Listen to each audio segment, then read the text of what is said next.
Okay, everyone. I believe people can be able to hear us. We are live. We'll be talking so many various things together with Liz. Liz, welcome. And I don't know how to invite myself to your YouTube channel.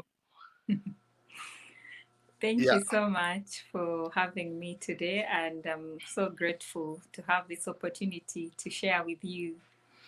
Yes. I know it is late for some other people who are in maybe Africa. Special maybe is almost at 1, 2 a.m. But depending on some of the countries. But I believe people can get some of these one when we put it live. I mean, they can watch the recording if they don't get the opportunity. But I see some other people are already coming up.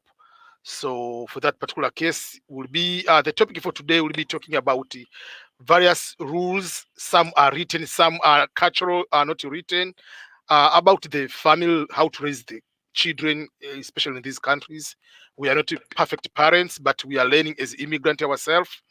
But also the challenges overall and how we can be able to succeed. So not all the time, okay, let's come to America, but what next after arriving there? That is today's topic. Okay. On my case, first of all, I'm married with the 3 kids so far. The first one is a boy. Benedict is 10 years old. He just turned 10 like 3 weeks ago. Then the second one is a girl, Claire, 5 years, and then the last one is Faustina, is a girl, is going to be 2 in the month of May. Yeah, and I've been married for about how many years now? uh, Almost since 2010, so almost going to 11 years now. Yeah, Wow, that's a long time. yeah. So and I've been in USC 12 and a half years. So a lot of learning. What about on your end? Um, so on my end, of course, my name is Liz, and check out my channel if you are new here. Just type in "Roll with Liz" and you'll find my channel. And so, a little bit about me is I'm born and raised in Uganda, and currently I live in Colorado, USA. And I also have a family. I have a husband. I have a child. We have one daughter. She's 2.5 now, and yeah, that's pretty much it. Yes, so I posted it there, Liz's channel, which you can be able to go and please try your best to subscribe. She is also a YouTuber, and also she shares a lot of things like how many things I'm sharing. And I can share the screen here. You can be able to see what I mean by her channel, and it is a good way to. Oh, sorry, I think I made something wrong here. Okay. Okay, so that is Liz's channel. You can be able to see this is her YouTube channel, where she is making a lot of videos. You can see we are live there, but most of the videos she's posting a lot of good experience for people who are in America going to Africa. Like yesterday, she was live with this guy who was a Peace Corps in Uganda. So that was a very good live interview. So please subscribe. So there are so many good content from her channel where you can be able to learn. So there are so many good things as I've been able to mention. So okay, so that was just to make sure that you know her channel, and my channel is EBM Scholars channel, where you can be also be able to go and watch my YouTube channel. Please subscribe in case you haven't done so. You can be able to be part of my learning, my videos. I've been able to give so many information. Okay, let me stop sharing the screen and we can continue. So let me start with a question, and it will be back and forth questions. You can be able to ask me, and I can be able to ask you questions.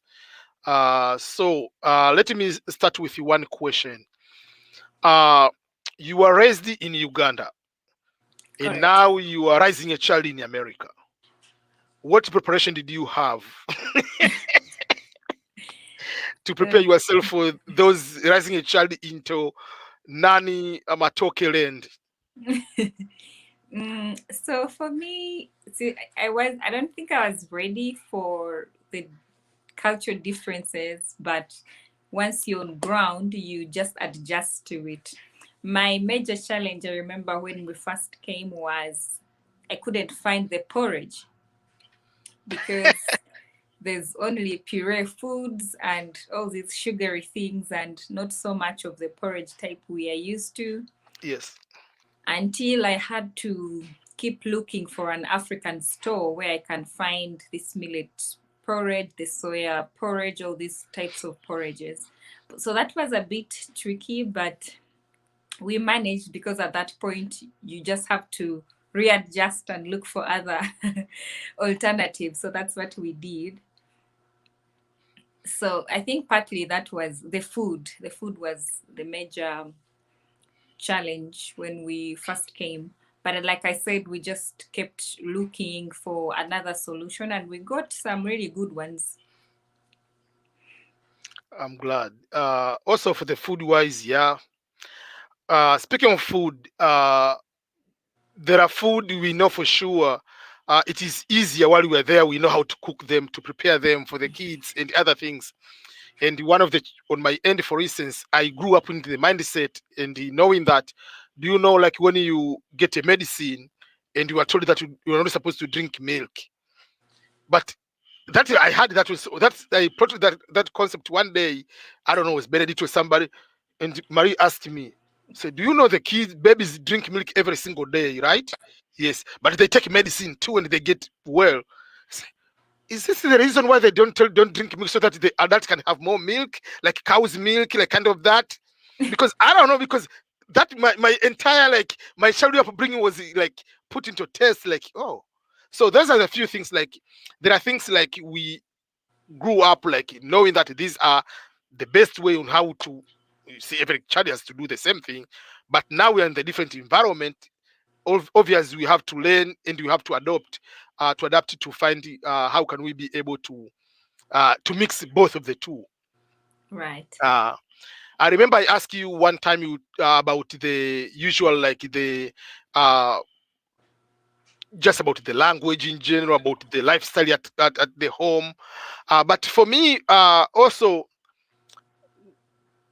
the because we live in America or whatever country you want to live, whether you are married to the same person of the same country or someone from another country, the country where you live in that country will have the bigger influence for your marriage, and will have the bigger influence also for your children. That is the dominant culture. So even if I'm from Africa, no matter how much I want to be African, but America will completely overshadow everything. My kids don't have the same accent, and they will never have that one because this is the dominant culture. So, like, even the food wise, yes, I would like them to eat like ugali and everything, but the dominant culture is not that one. How do you cope with that kind of understanding to accept that I don't know whether I say I'm defeated. This is the dominant culture. This is how it is now. So for me, for example, for the food and every other thing, like I said, you just look around for the stores that will have the food you're looking for. I recently found an African store that sell millet flour. I had not found the millet flour since I came. So I got that, and you just have to improvise. And every now and again, if you want to eat your African food, you look around. If you find it, well and good. If you don't find it, go and buy pizza. You still don't be too concentrated on, oh, I miss my food, I miss my local culture dressing. And adjusting is key. You adjust and get used to the system and don't beat yourself too hard. And I mean, it takes a lot of adjustment. Myself, I've been here 12 and a half years, but there are so many type of food I don't eat up to this moment. So I don't know whether it's just not to accept 100% that I'm here or not. Yeah. But again, like uh, for me also, I don't know. It's just because we want better things for our kids, so it becomes easier to find what are the better ways to raise a child. First of all, in this current situation, even if you were in Africa, if you grew up in maybe in the village and now you are in Kampala or in Tebe, you will not be raised the same. Like now you are a parent, you live in town, you don't raise the same child. Like, okay, you have to walk 10 kilometers or 5 kilometers to go to school. There are buses, so they have all the school bus, they are there. So everything is changing. Whether you have to say they are soft or not soft, but you have to do what it is so that you can be able to provide better things for your children. There are people who are maybe they are the lottery winners. They have kids. Either they are single parents or they are husband and wife with a child or children. When they want to come here, one of the questions they usually ask me is about balancing between work and having a child. Whether you can take a child, you find the babysitter, house girl, housemaid, whatever. How does that work for you as a mother? So if you're planning to travel to come to America in particular, or go to these European countries or what we call the developed countries, you have to prepare yourself to adjust to the situation, because most people will not afford housemaids, will not afford living nannies or to help you with family. So you have to mentally be ready, otherwise it's going to be tough. For example, for me, I work from home and I also have a toddler that is running around and doing things. So I kill two birds with one stone. I have to work and I have to be on time, make sure everything is right, and also take care of her every now and again on my small short breaks. So yeah, just prepare yourself to adjust to the life that you're going to be living. It is very capitalistic, most of these countries, and you have to set your mind to not, you can be overwhelmed coming from a country like Uganda. Myself, we are so laid back. We are not fast paced as it is here. So once you come here, you may get overwhelmed and say, and you end up, I don't know, getting so disappointed. But preparing yourself mentally, I think, would mean something. I saw someone saying it's good to plan to make a good credit score once you land here, because it will help you get so many things like housing, buying a car, and all these things. Maybe you could go into detail on that, because personally, I don't know much about it. Yes. So when you arrive here, and here I think I have on my drawer, I don't know, you'll be getting a lot of mail, like we call junk mail, but most of these are just notification. Sometimes you have been pre-qualified to be given this kind of loan. Maybe you are going to be given this amount of money, like 50,000, 10,000, or 5,000, pre-qualified for to be able to be given something. But credit card is this way. In Africa, for instance, we do this thing, but in informal way. You're my friend, you're my neighbor. I come to you and I ask you, can I borrow maybe $10? I'll pay you on this day. You agree just by words. On that day comes, or 2 days before, if someone pays, next time that person comes to borrow money from you, you are confident to give that person the money, because this person pays me back before even the time he said. But there are some people, they are friends we know, usually you don't borrow them, because if they get the money from you, it's a war to get the money back. They don't pay back. They will start asking you, I didn't, my wife now has a baby. It's just abruptly but they come with so many excuses. And it can take maybe, like they say, on 1st of March, you can get the money in September. So that person, if comes here again, you'll never give the money. Also, other neighbors, they talk around that, don't give the money to that person anymore. If you don't go to the neighbor's funeral, they don't come to your funeral. So that is a credit system of Africa. How they can be able to keep you accountable. How they can be able to put you in a position where they can be able comfortable to say, we trust this person. So the trustworthiness in Africa is tested through that way. How do you live with your neighbors? When you borrow something, or someone comes to borrow from you, those kind of things. But here we don't live in that kind of life. Is 100% individualistic life. So the only way you go to get the money from the bank, so they can give you through the card, just what you call the credit card. Credit card is just a loan, the money they put in the card, that's all. But it's not like the debit card is my money, which is on the bank, which I deposit myself. So there is no interest on my money like how I use my credit. So they give you maybe 500 to use it. So the agreement will be on a monthly basis, on every maybe 20th of the month, you have to pay $25. That's all. So they don't tell you the tricks on how to use that credit. I come from Africa. I do not know. I get my credit card. This is the card. The next thing, what I'm going to do, I'm going to the movie theater. What am I going to do? I'm going to buy fufu or buy jollof, buy whatever ugari, buy. You just start spending that. You think that is the money for you. And then, first of all, you are going to use almost the full 500. That's the biggest mistake. How do they trust you? If they give you the money, they want to see you are using slowly amount. They don't tell you. If you use more than 50% of your credit limit, if the limit is they tell 500, never go 50%. Because if you go more than 50%, they know this guy is a broke guy. All the time is in trouble. You see? Number two. So usually for me, if they say 50%, don't go even more than 20. It's a game. Have a credit card to build the credit, not a credit card to live your life. Secondly, when they say the minimum pay is $20, I'm giving example. Remember, it is a computer is going to, when you send, you pay, the computer is going to determine that, oh, you paid your money. If you don't pay, the computer is going to say this person didn't pay on time. If you paid less, the computer is going to detect you paid less. So you have to play how you are going to beat the computer.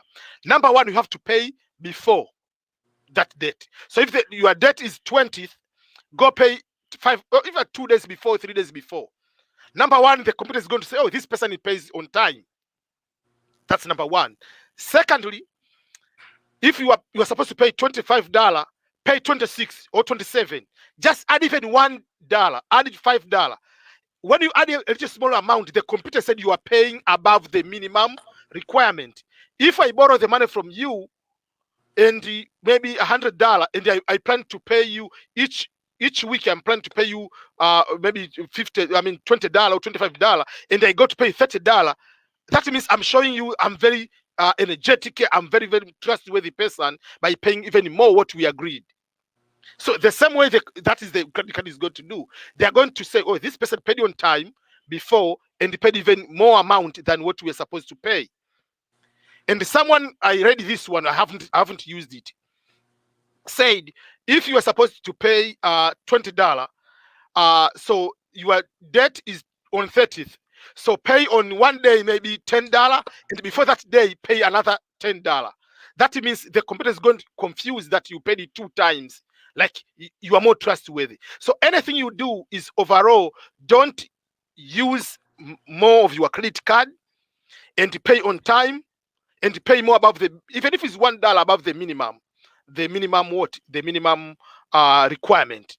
But another thing is, don't have more of these, because the time you are going to put your social security number to request for credit card, they are going to look for your status. That means is what the bank is going to determine is you are going to borrow to so many people. It's just like if I come to you, I go to my neighbor, I go to another neighbor, I go to borrow $50. They know this guy is not a trustworthy person. So the more you go to ask, even if they say yes or no, when you put your social security number, they're going to check your credit. Your credit score is going down. That you are broke a person, you are looking for all this way out. So the only way you need to do is just have one credit, or if you have 2, learn how to play around the game. It's a game. It's not about how much money you have. If you have the loan of $1 million and your payment is supposed each month you're supposed to pay maybe 1,000. If you don't pay, the same punishment is the same way like someone with $20 and you didn't pay. They don't care how much money you have. It's a computer. You paid late. you are broken. You are going to break the trust. Wow. Yep. Yeah, and you see, since we are not raised to understand this whole credit thing, it's also really new, and it can be a whole topic the whole day. So it's interesting. Yeah, those are the things which can, when you, so what are the impact of not having a bad credit? You must say, because when you come here, people don't tell you, because if you have the credit, you don't pay, they're not going to take you anything from you. You can block from them, they'll call you, you block them, they're going to put your credit bad. That's all. What happens is, when you want to get the apartment, they're going to check the credit. That means this person doesn't pay when he is supposed to pay.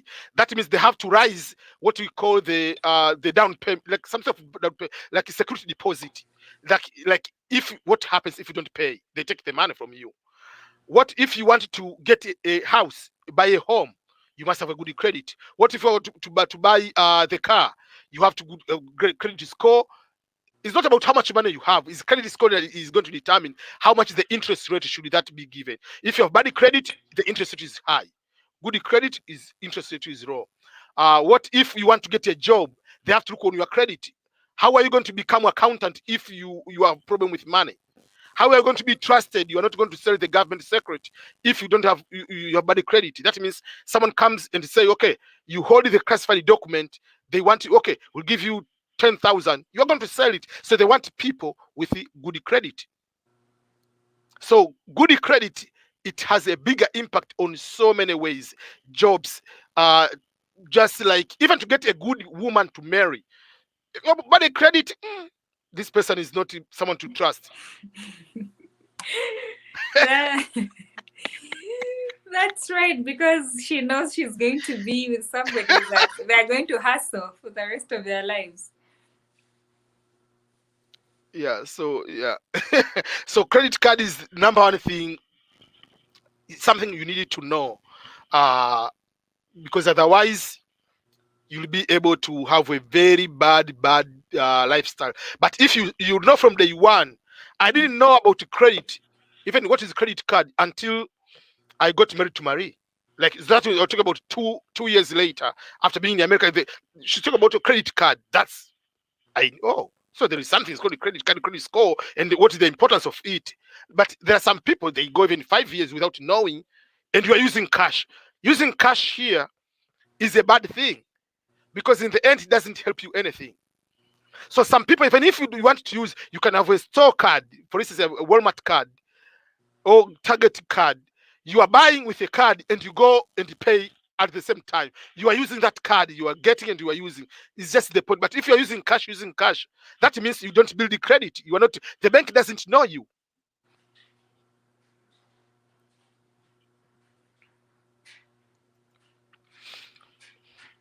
Okay.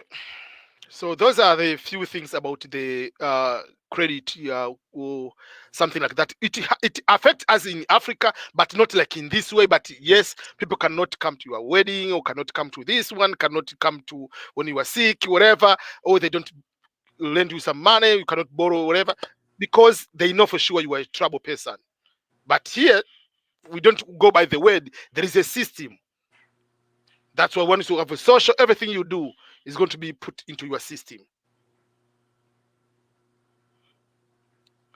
Do you have any question for me, Liz? First of all, I've been talking too much.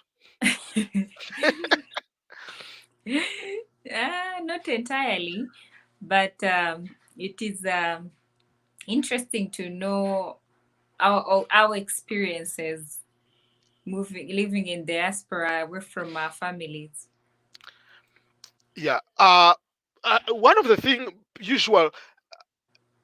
That's why I usually tell people, when you are arriving in any country you go, you have to make an early decision whether you want to stay there for a long time, or you are planning to go back to your home country. That one will make you easier to adjust to the culture, will make it easier to determine the resources, whether you want to invest here in America, or you're in Germany, or to invest in your home country. It can help in so many ways. majority of people, they come here and they are just still in the middle. Should I use, even the brain is still processing the everything in shillings instead of processing in US dollar. So the problem it comes is because you haven't made that decision, you can be reluctant to start learning credit score, for example, credit card. You are start becoming reluctant to start buying stocks because why? I'm not going to be here. You are going to be reluctant to think about, even if you don't have a child, just think about the college of your child. Which college will the child go? You need to start saving. Even if you save here and you decide to go back to your country, that means you did well. You can go much better than come here after 3 years, 4 years. That's you're going to determine. Oh, I can stay here for a long time, and then let me start knowing about credit. You have already lost a couple years.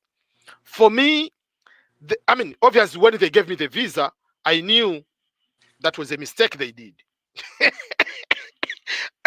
So when I come here, the first thing, what are the ways of staying here legally without causing any problem? You can pursue them. So from day one for me, okay, how do you get green card? How do you get good scholarship? How do you get this one legally to go those one? So that's why I usually tell people who are winning the DV lottery, you are coming here from day one as a winner. You have everything, like you have a card. So don't start doing because some people come as a student, you have 2 3 years until you come green card, couple years already. So from day one, just start knowing credit card, how to invest, how to get good job, how to get good like certifications, all those kind of things will be able to help you.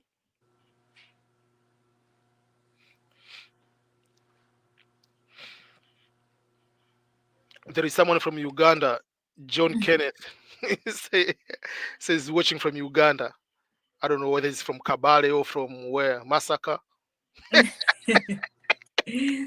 You can actually bring in a few people, like Mr. Truth. You can bring him online and they can discuss with us and join us. Okay, just wait. Uh, I haven't. Okay, it's just I have to because I think I can share the link. yeah, share the link.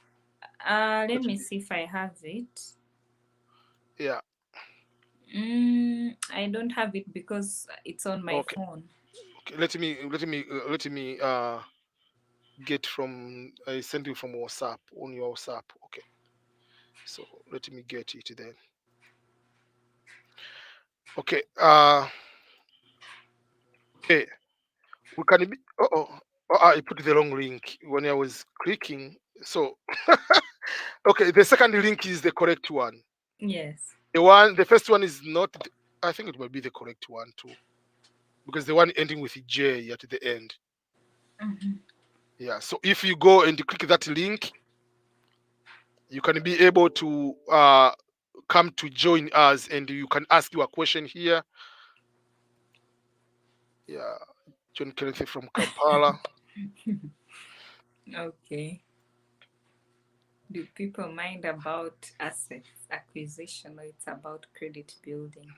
It's mostly about credit building. Nobody cares about what you have. Because even if you have a vehicle, we know for sure you got it by credit. If you have a house, yes, I have a nice house, but technically I pay every month. It's just the credit. So it's not like it's someone like you acquire so many things just because of the credit. So credit is just like a get pass to so many things.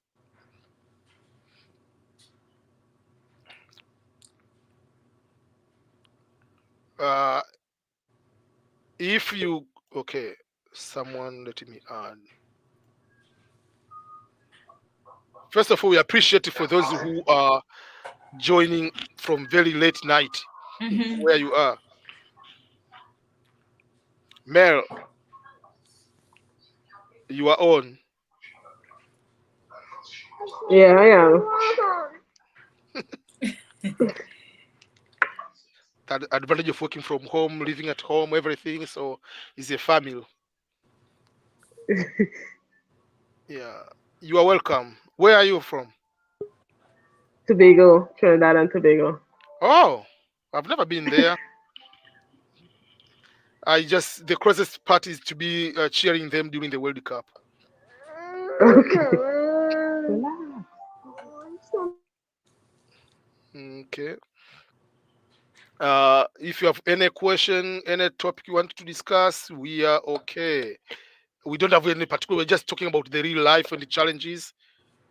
So if you, Mr. Truth is there too. Hi, David. Hey, how you doing, Liz? Good. How are you? That is my number one fan. He's always commenting and supporting the Oh, chat. let me put him at the top of the screen. Okay. Where are you now, David? I'm in Mr. Atlanta, Georgia. Oh, you are in Georgia, so you are not tonight. Okay, that's good. You know, many people right now, it's late in Africa, so they're checking in really late at night. Yeah. So, by the way, I'm Ernest. Let me introduce myself. So, Mr. Tell us about the credits. If somebody is coming here, what should they think about?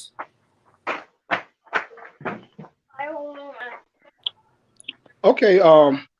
Well, I think that here in America, like I said, our system based on credit, and the first thing that people should realize is that having good credit is a way to determine What a whether you're going remote. to succeed or not. And one way Ernest, to establish, you can I'm sorry. mute the other person. Okay, let me do that. I think now we are good because there are only few. Yeah. Okay. You can Continue. also put us both on the screen. Yeah. Okay. Okay.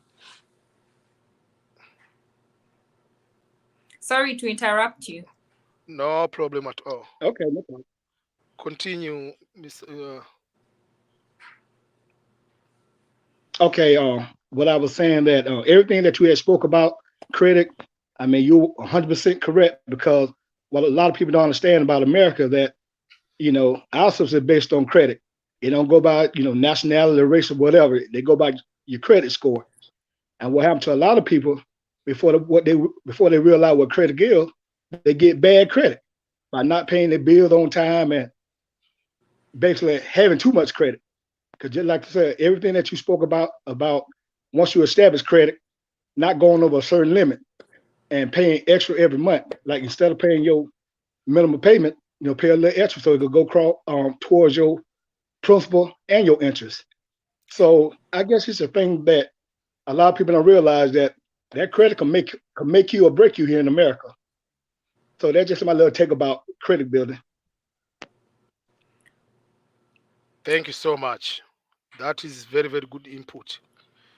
And someone was asking earlier before that does the system recognize asset building or is it just about credit?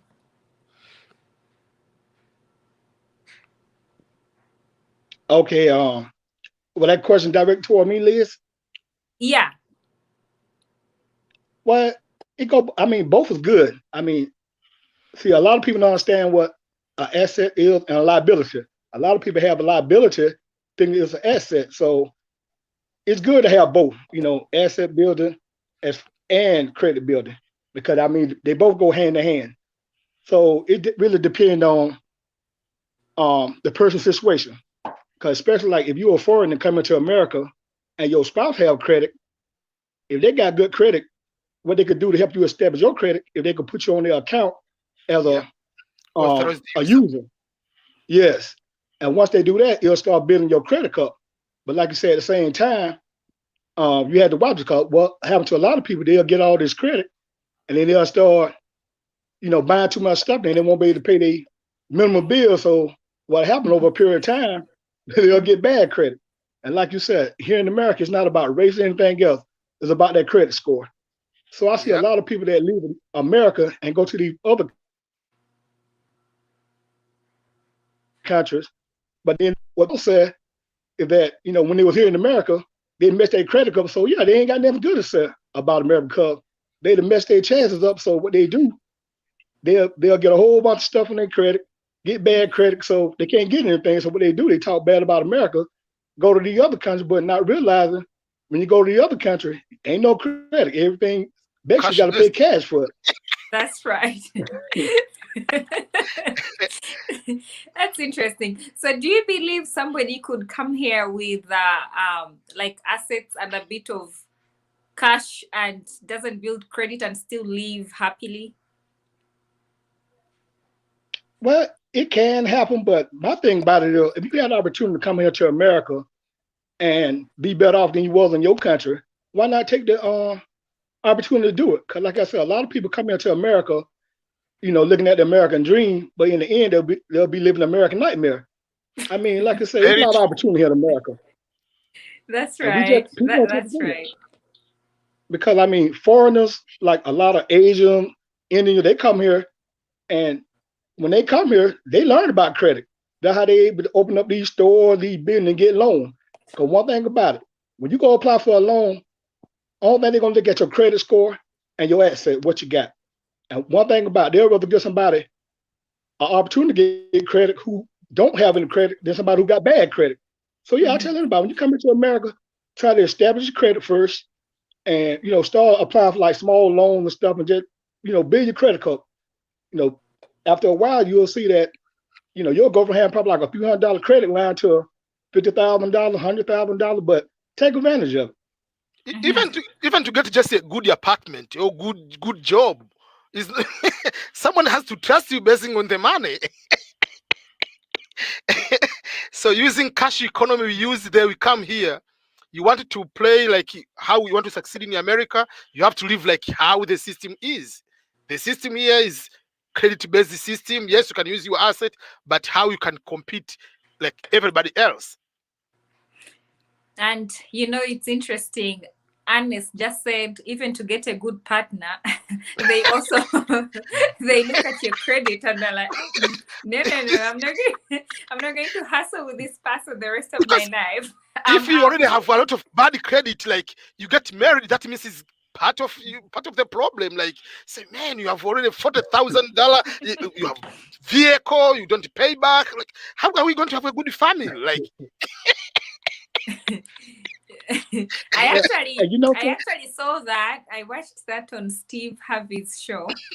You know how he does the matchmaking, how do they say, match mixing, whatever. Yeah. So there's this lady, she's I think like a business lady, and they matched her with a guy, and she asked him, how is your credit score on the show?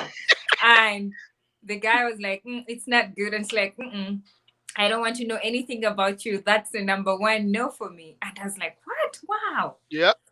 That's serious. You want me to tell you one main thing that happened to America about with a lot of people credit? I hate to say it, but here in America, what happened is a lot of time the parents will have kids. Here in America, the credit system go by your Social Security number.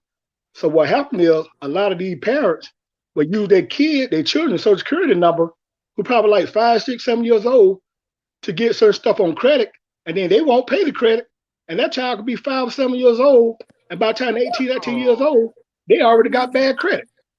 And that happens to a lot of situations. I'm serious. I mean, the thing about it, a lot of these companies, all thing they look at is the Social Security number. And what happened is the parent used these kids' Social Security number, and by the time the kid get grown, 18 years old, they got bad credit because of things their parents did. Is that because the parents were struggling, or do you think it's just being careless?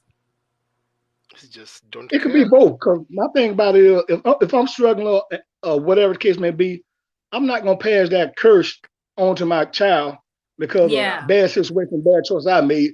But that's just a system. And the thing about it, here in America, I know a lot of people try to get caught up on racism and everything else. No, it's ill no matter where you go to. But the thing about it is, it's about being a parent and you being responsible for your action and help your children, but not sit here and cause them to have, bad credit, bad situation because of choices that we make as adults and being parents.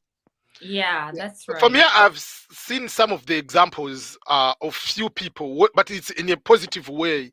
the parent, maybe the child is maybe 14, whatever, 50, going somewhere 50.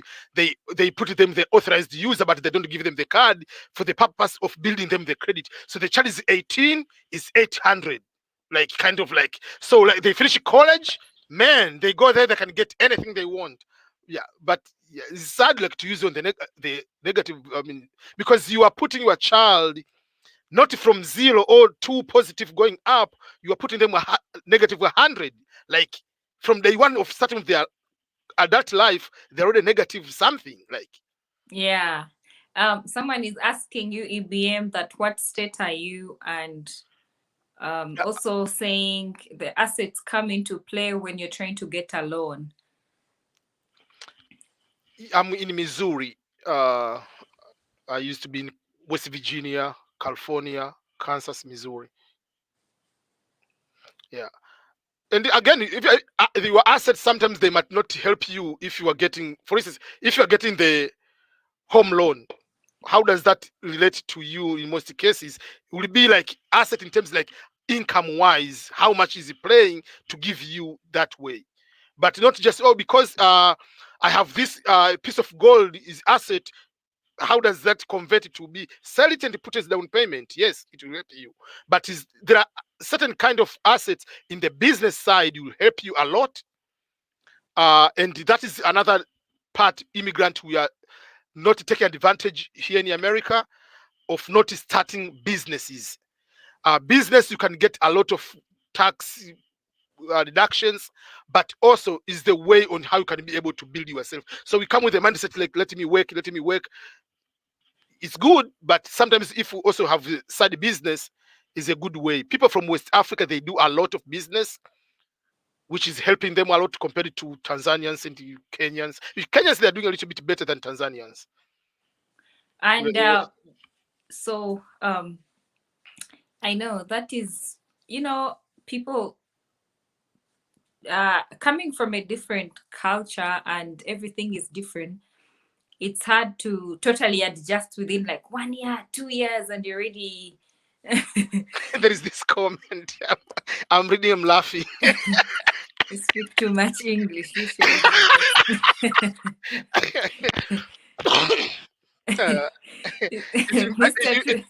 It reminded me when I came to America. You know what I've noticed, Mr. Truth?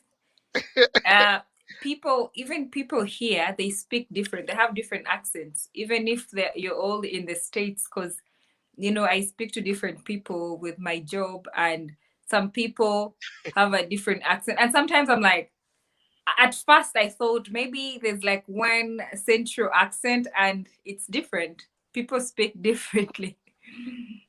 Oh yeah, it depends on where you're from. I actually am used to speaking to people like. But it was, I mean, when it came, like, okay, in a good way, when the African American, it was cool to watch them in the movies, in the whatever, because they came in the time we didn't have this kind of the gadgets like now, because I came 2008. But back in the time, there was no social media. So the first time, like, after arriving to my university, I was teaching. They were just like those football players, whatever. They're in my class, I'm supposed to teach them. Like when they talk, I don't understand them. Like, but it is interesting to hear like how they flow. Like it's so cool. Like it took me longer, like to get them. Like, but they knew that I didn't understand most of them, so they slowed down until I was catching up. Like, I actually feel like they are good rappers. If you're singing, I like the way the words flow. For us, I speak 6 languages, so I struggle with knowing what words to say. That's why even when I'm making videos, I make like 4 times because I mess up. I'm like, no, I wasn't supposed to say that. Then I start again. So, so listening to you guys, the way you sound is like very smooth and really fast. It's like music. Have you been to any country in Africa? Oh yes, I've been to about 10 different countries in West Africa, and I've been to Tanzania. I was in the military, in the Navy, and I also Oh, did like military contracting work. So we did a lot of work in what Ghana, Sierra Leone, Nigeria, Gambia. So did a lot of work on West Africa. okay. I was in the Navy too. Okay. Yeah, Uh-oh. yeah, yeah. Were you in CBs or what? Because those are the one traveling a lot in Africa for construction. Well, actually, I was on CB, but I was a Bosa mate, and I was in a Okay. what's called an airfield unit, and we always had to go to West Africa to do training. We want to carry like the Marine and stuff. So yeah, we did training, but we did have CBs on the ship, but I wasn't a CB. I was a Bosa mate, actually one that drive the ships. So that's what I did. So you enjoy the African food then and the Yeah, I culture. did. I did. Okay. What was the okay? Uh, what was your? There is a difference when a white person and a black person, Americans, go to Africa. Because when you go there, you're just like me. So people don't directly assume you are American until you talk. But if you don't talk, people they chill like it's so it depends. Like there are some people they take it a good, positive way, that way to blend in. There are some people they take it negative way compared to the other. When white American, they everyone they give like a certain kind of treatment, but for you don't get treatment, but you are all Americans. But some people they take this is positive, like I can feel cool with everybody here and not like worrying anything. How was your experience visiting most of the African countries? Well, my experience was nice. I think a lot of time we get caught up, especially like with the media, because they might portray certain things in a certain way. But I can actually say that everybody was hospitable, and I think it really depends on you as a person too, because it depends on how you treat people. And like I said, I'm from the South, so I treat everybody the same and stuff. So I don't really see no difference. But I hear people saying that, oh, when African Americans go to Africa and some white guys go, they all going to treat the whites, other nationalities better. But I didn't see any difference, to be honest, which I get because the way I think and the way I process things. So I didn't see any different. And everybody But was nice. people from the South, they are more African because you get raised in a standard which you call is African, like with respect. It's a different like someone from born and raised in New York. But South, they are just like it's very easier to go along with Africans because there is that respect to the mother, to the parents, to the elders. So which is very, very good. Yes, sir. That's amazing that you said that because that's true. I tell a lot of people that a lot of people down south, we were able to have a lot of respect, especially towards each other and especially towards the elders. So you're right. I can see the same thing as far like I guess that's why I really have no issue when I travel because, like I said, I treat everybody the same, and I try not to get caught up in the things that you see on social media and especially stuff that the media put out there. So I try not to get caught up in the little stuff. If you have to travel, apart from the COVID, if you have to travel today, what will be your dream country to visit, like whether Africa or Asia or any country? Well, to be probably just different country on the continent of Africa because I was living in Jamaica. I was married, and I just moved back to the States probably about a couple months ago. Because with my job, I fly all over the world, and as long as I get to the airport, it doesn't matter where I live at. And that was a big change by me living in Jamaica. But I think somewhere on the continent of Africa. I mean, I traveled to 6 of the different southern continents, and I can actually say I think I enjoy myself more on the continent of Africa than I did anywhere else. Okay. But overall, if you travel, for your case, you have traveled a lot. At certain times, you will prefer to live overseas a lot than here, or how does that be? With the, traveling, like you have been to many countries, sometimes you want to be in America just for a short time for vacation and just spend more time overseas.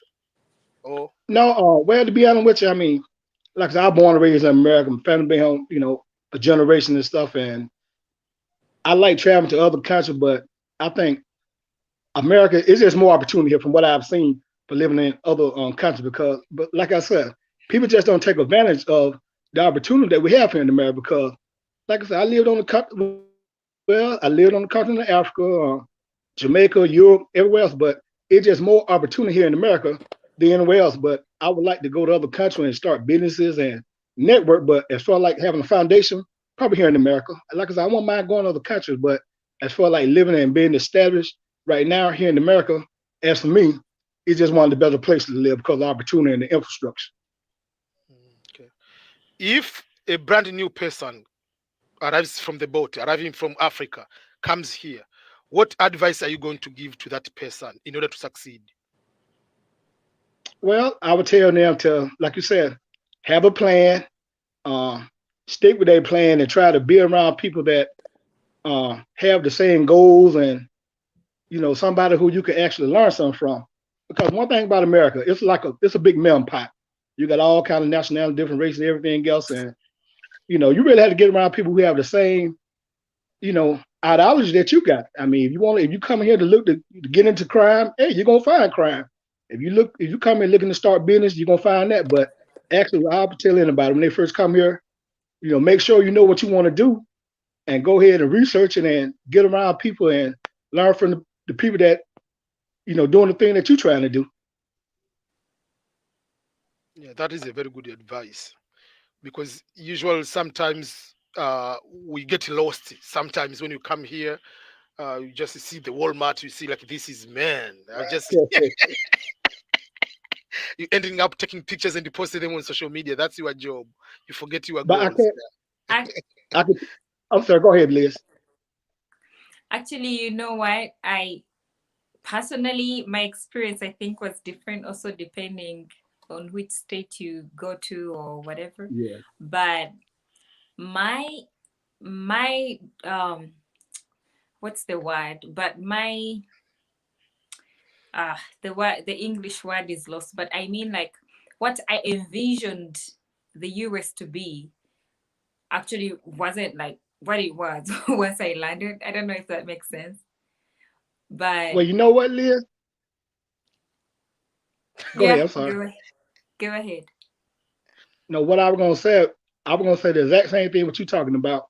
I think what happened to a lot of foreigners when they come here, they see so much stuff on TV, they imagine like everything in America being like New York City, LA, Miami, like the largest city, but they don't realize that America a big place. And depending on where you live at, the cost of living could be extremely high or it could be extremely low.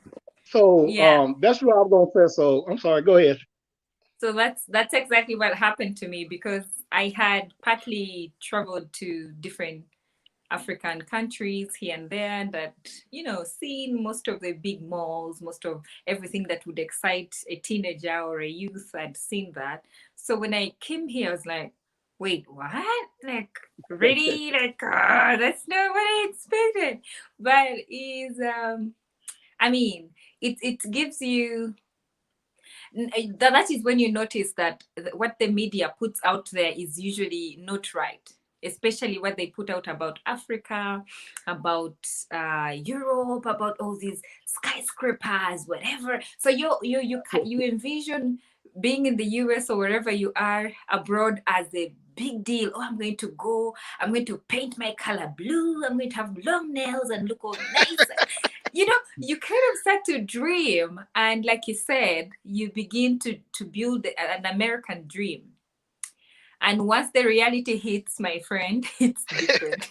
You start to wake up, you stay in your pajamas, you don't go anywhere, you cannot even afford a car. It's different. It's normal. It becomes really normal when reality hits in. You realize you're much better off just, if you're able to stay in Africa and you have some bit of money, it's better to actually live there and not worry about this readjustment and getting into this credit and getting into the system, like EBM was saying. Yeah, it is. I mean, for me, when I was coming here, I'm having one advantage. The TV was not that big, like, especially like internet wise. Yes, you can have just Google search. Still, YouTube was coming up. Facebook was just brand new. So everything was like, still, that's number one. But still, we know like invasion in America, how it is. So when I landed in LA, then I went to San Francisco. I stayed in Stanford for 1 week. So you see, like it's California. Then from California, I went to the state where I'm supposed to stay in West Virginia. First of all, it's one of the poorest state. But for me, I mean, I think it's just at that time, it was like 94, 95% was white, the state. Yes. Yeah.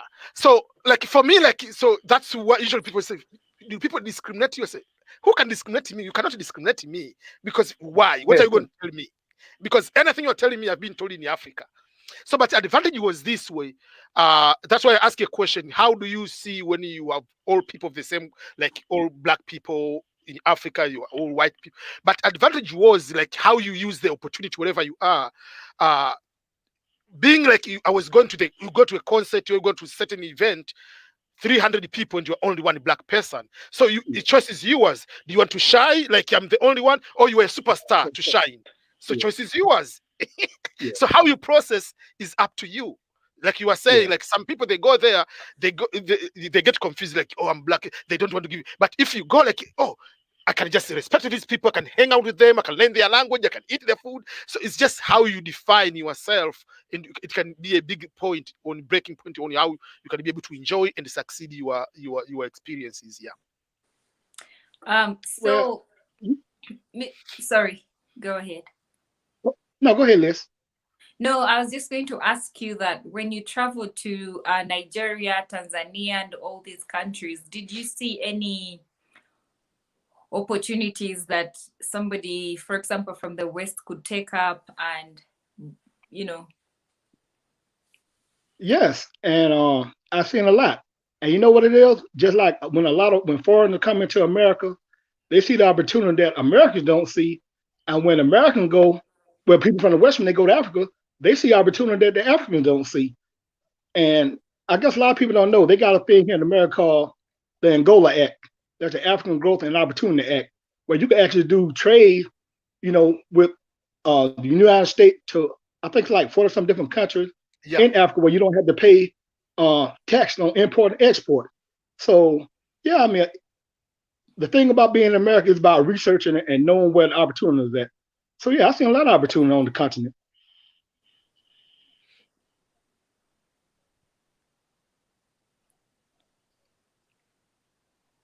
That's good. I've been thinking of doing any online business, and I'm thinking, what can I do? And in my mind, I have this vision, I have these ideas, but I don't know how to execute them. But I've been thinking, what if you start like an online store that sells only African craft stuff, like things that I haven't seen here? And yeah, I've been thinking about it. It's something I'm thinking about. Yeah, you can be able to do that as long as you have a good supply of bringing something, because the problem which we have, that's why Mr. Twiz is talking about AGOA. It will be a very, very good help to get more. If you can give bigger shipment and you don't pay tax, which is very helpful. Because in America is different from China to Africa. There are so many companies being able to ship, but if you can find a way of shipping your items, not DHL, like really shipping a lot of things, there are a lot of opportunities to do that. And if you let's say most of these stores, you find like maybe the African basket, they say like $200. This one is even $2 I don't pay in Africa, like.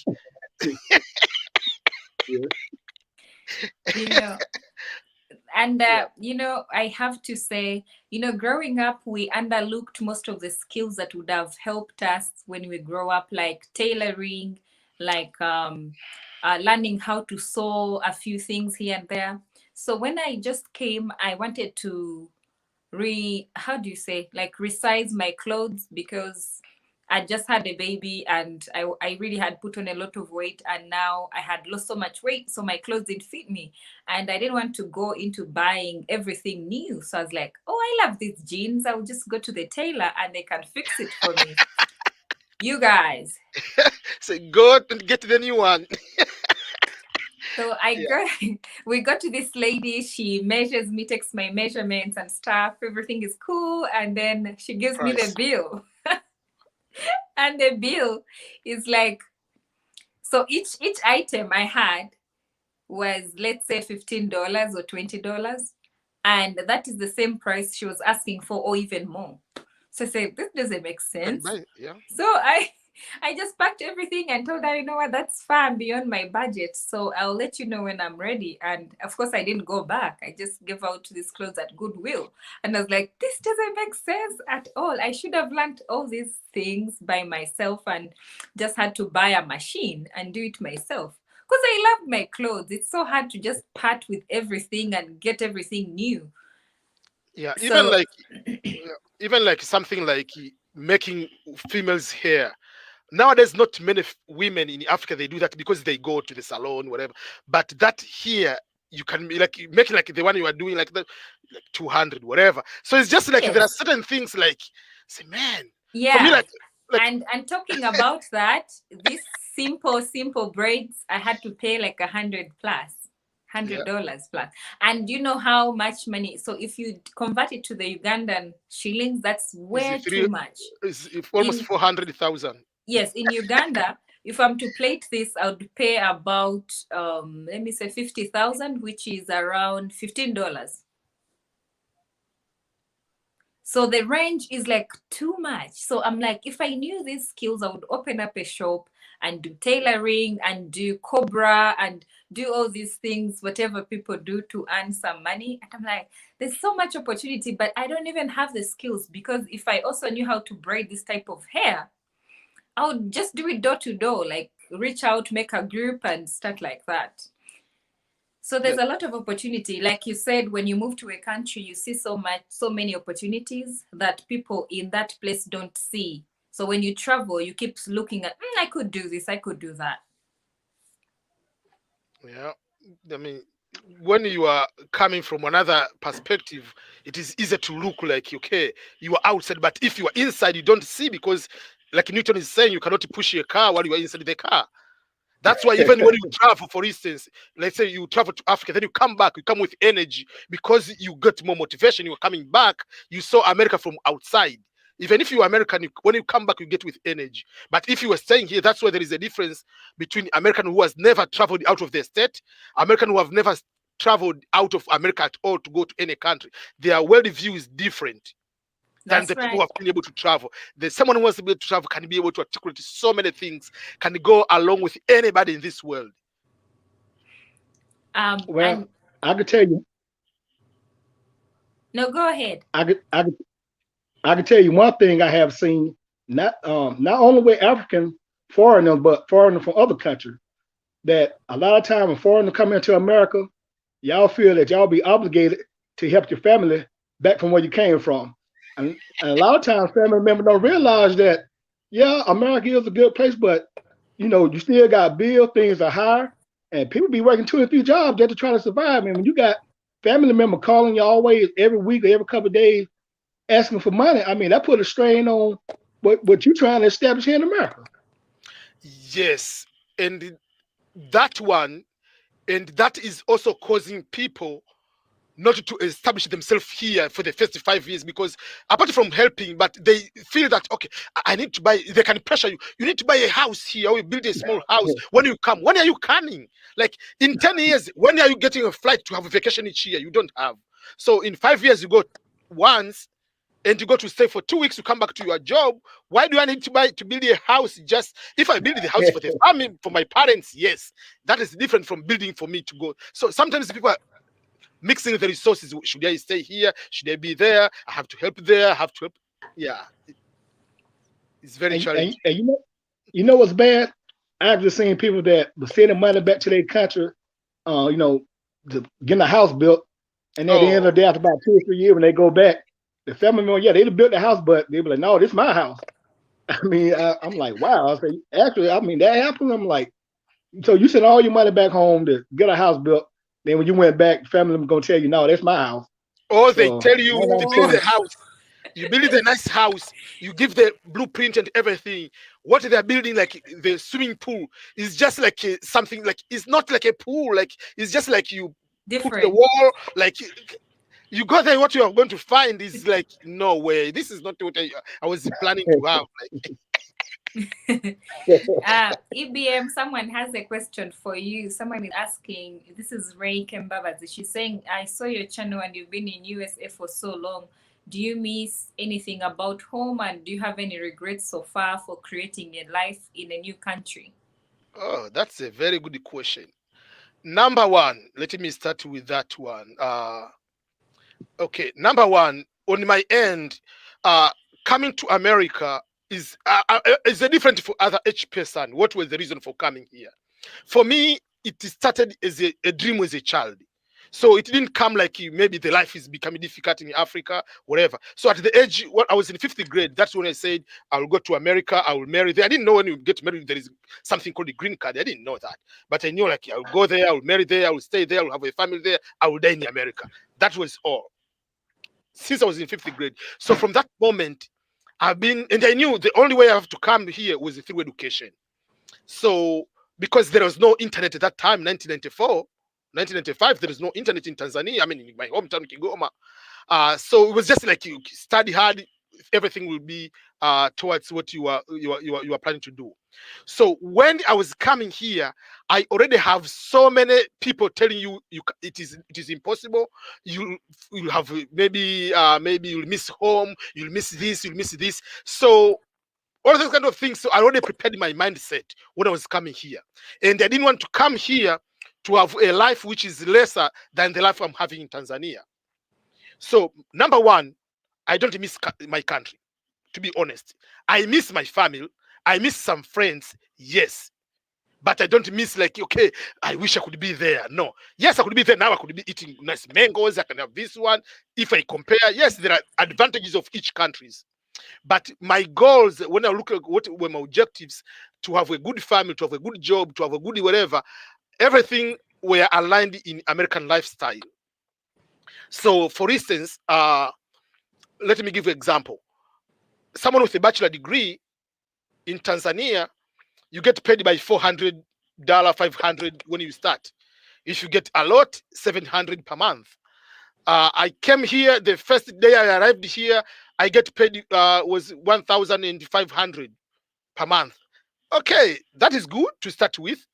So, and now what I'm going to be, yes, there are so many stress here compared to outside. I agree.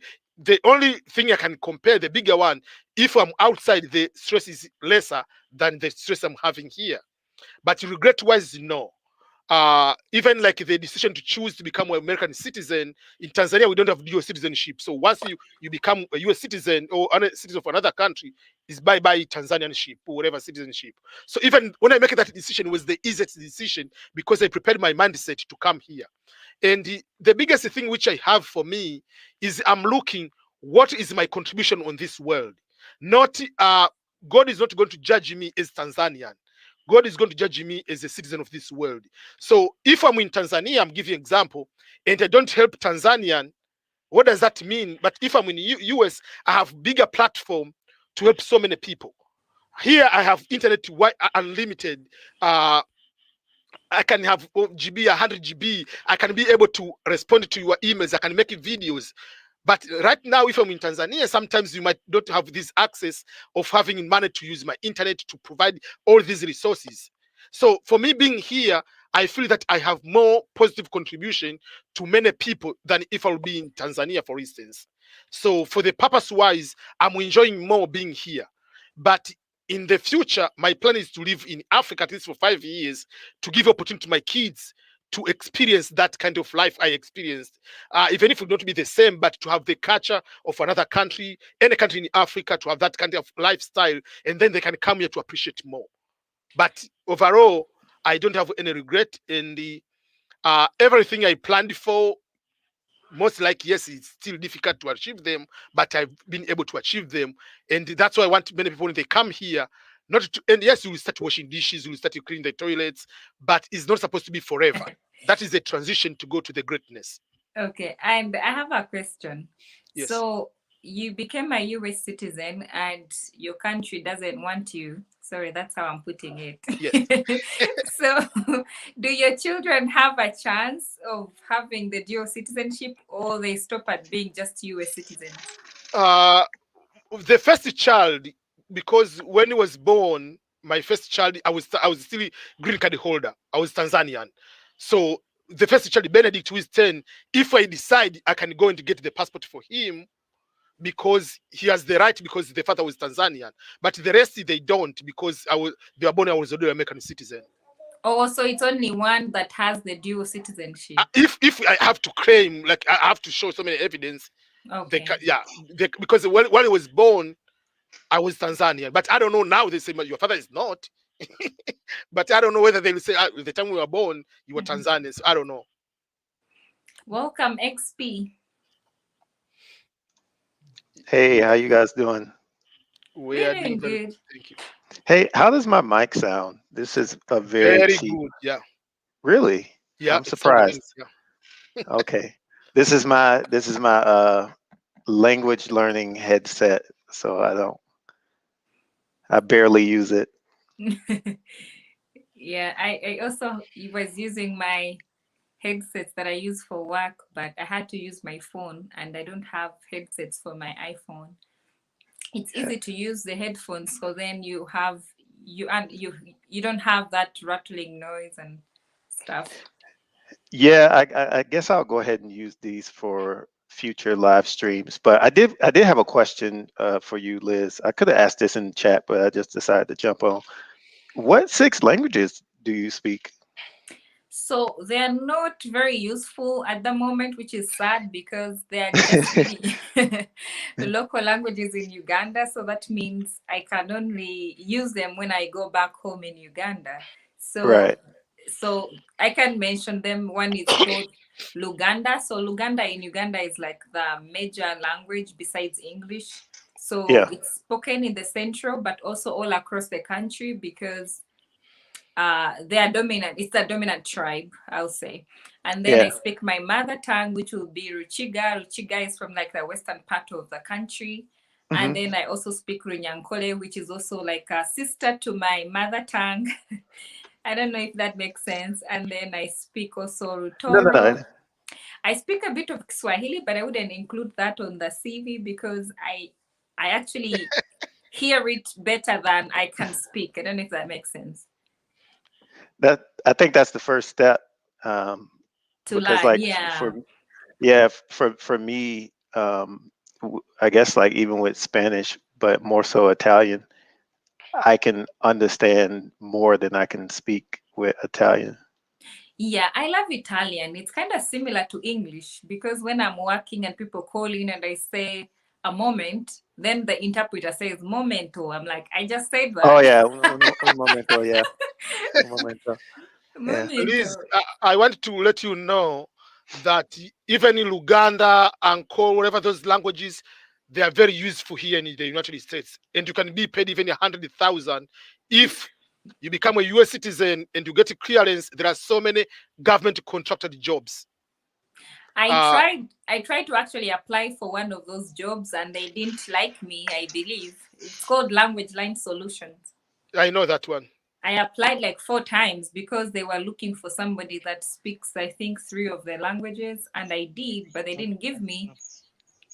I mean, apart from this simple translation, most of the languages, if you become a citizen with a clearance, because you work with the military contractors or the companies with the classified documents. Oh, okay. I'll keep trying, and eventually, if I'm a US citizen, I can apply for those. Kemba Bazi. Hello, guys. Hi, welcome aboard. Yeah, this is Sinclair from Texas. Wow. From the great state of Texas. Yeah. What's the weather like over there? Is it still? No. Are y'all still in those winter storms? Like? Yeah, the weather was like 2 weeks ago, but everything's okay now, so everything's fine. Okay. Yeah, we have light, water, everything. You're back to the civilization. Yes. So, yeah, talking about this, I'm Cameroonian, and I'm still a green card holder. And I have a question, like, actually, America accept multinationality, right? Yes. Yeah, and someone like Cameroonians, I think the guy already asked the question about like if if your son is born when you are still green card holder. So even if the son automatically is American when he's in the USA, but you can still request your Cameroonian nationality to the kid, right? Does Cameroon has a dual citizenship? Or No. even if it doesn't have, if a child is born in the US, first of all, he's an American citizen, regardless whether you are illegal, whether you are legal, your international student is a citizen. Mhm. But even Tanzania doesn't have dual citizenship. If the father is still one of the parent, is still a citizen of the other country, the child by default is a citizen of that country Okay. until the child decides at the age of 18 to abandon that country. Okay. Yeah, I got you. So if you have a child, the child will be a US and Cameroonian, both. But have the two time passports. the time I will become direct American citizens, my child gonna also lose the nationality, or Doesn't. he gonna no? Doesn't, yeah. Okay, I got you. Yeah. So the Yeah. better way, that's like in my situation, the better way, if you ask the passport before, it will be better. I don't know. My case, I became a citizen, but I Mhm. haven't asked the passport for Tanzania for my son. So I don't know whether because if I go, I can show the evidence was born while I was a Tanzanian. So at that time, he's qualified to be a Tanzanian citizen. So, but if you have a Tanzanian citizen, like Cameroonian citizenship as you, and the child has, if you become a citizen, doesn't take away from the child. The child will make the decision when he's the adult. Okay, yeah, I got you. Yeah. Because mine, of course, if I become American, of course, I'm gonna lose automatically Cameroonian national Yes. citizens. Yeah, but for a child, he's not losing No. until. Okay, that's good. So I was like, I was having some ambiguity in that place. So that's fine. That's good. Yeah. Thank you. But if you have the chance to become a US citizen, please be. Unless otherwise you have, if you have investment in your country, sometimes you lose that. If you have land, you have some other things, you plan to open a company there, sometimes you might lose. But if you wanted to establish, like also like for more opportunities here, sometimes you might look this way, but it depends how Yeah. you look at it. I'm qualified, but I'm still thinking because, of course, I have business in Cameroon, Yeah. and because of fact that we don't accept double nationality in Cameroon, so I'm a bit afraid of. Yeah. Yeah. Tanzania, if you do that, if you have plot of land, you are not about to own, you are not about to own a house, you are business, you are typical American. Yeah. So Yeah. you have to look all those factors before. Okay. Interesting. So XP, which countries have you traveled to? Recently, oh man, last year it's such a blur. Wow, yeah. So I've been to, in recent years, I've been to Cyprus. I've been Sorry to interrupt you. Do you have your YouTube open? Like on another device?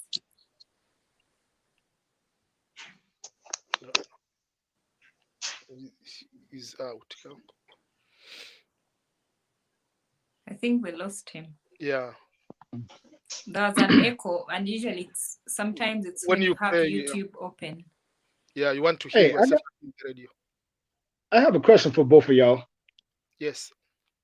Tell me, how do y'all feel about African American leaving America, going back to the continent to compete in a local African market instead of like establishing a business, but they going back looking for a job or even try to, start a little small business. How do y'all feel about that? Do you think that making any sense or what?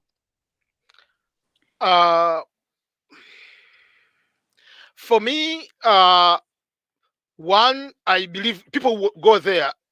They usually have, most of them, they are becoming so happy. If you go with the mindset of learning from people, hanging out with the people, you might, but some people, they get so much upset because things are not running as in America. I have no problem people to go there and just compete with everybody because we are, as long as you are legal there, you are going to do that. The only problem I'm having usual is I'm upset with our own leaders.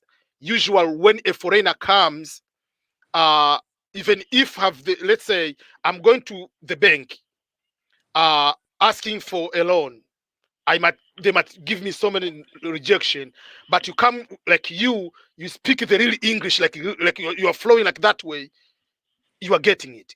At the university, when an exchange student come, and we usually tell them, pretend you do not know even a single word of Swahili. If they speak like that, they get 10 out of 10. Like if for me, I'm working so hard, I don't get 10 out of 10. So the upset is just on our own self. Like sometimes we don't want to put the standard for everyone, regardless. For here, I don't get a job just because I'm from Africa. I compete with the Americans.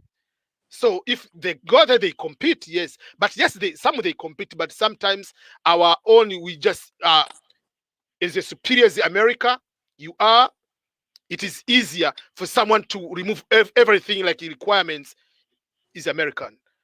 And even myself, I'm African. When I show my American passport, I don't talk much. My American passport gives me that advantage. Sometimes it's sad. Myself, like I remember one time I was traveling. I was still in Tanzania as a green card holder. I was going with my wife to Tanzania. And then we arrived in Zurich. Well, like 10 hours layover. I want to go outside. They say no, only my wife can go because she's American citizen. Okay. The other time now I'm American citizen. I'm traveling Amsterdam. The police, they were just having the gun. I know something happened. So everybody, they look at you, they stop you. So they stop at me. Where are you going? Tanzania. Ticket, I show the ticket. Passport, they didn't even open to see the ego. We are so sorry, sir. Really? Like, so this is like the importance of being American. So those are the things, like it's good, but it's bad at the same time. Another time I was in Tanzania, the European, like white, whatever, all other nations, they are there, their passport, they are red, and they was there, and my passport is just different. So the person saw me, oh, just go on this line. I was in the first, like I felt so bad myself, like, why am I jumping all these people just because of the passport? So I didn't want to speak even a single word of English because they know the accent, like these guys.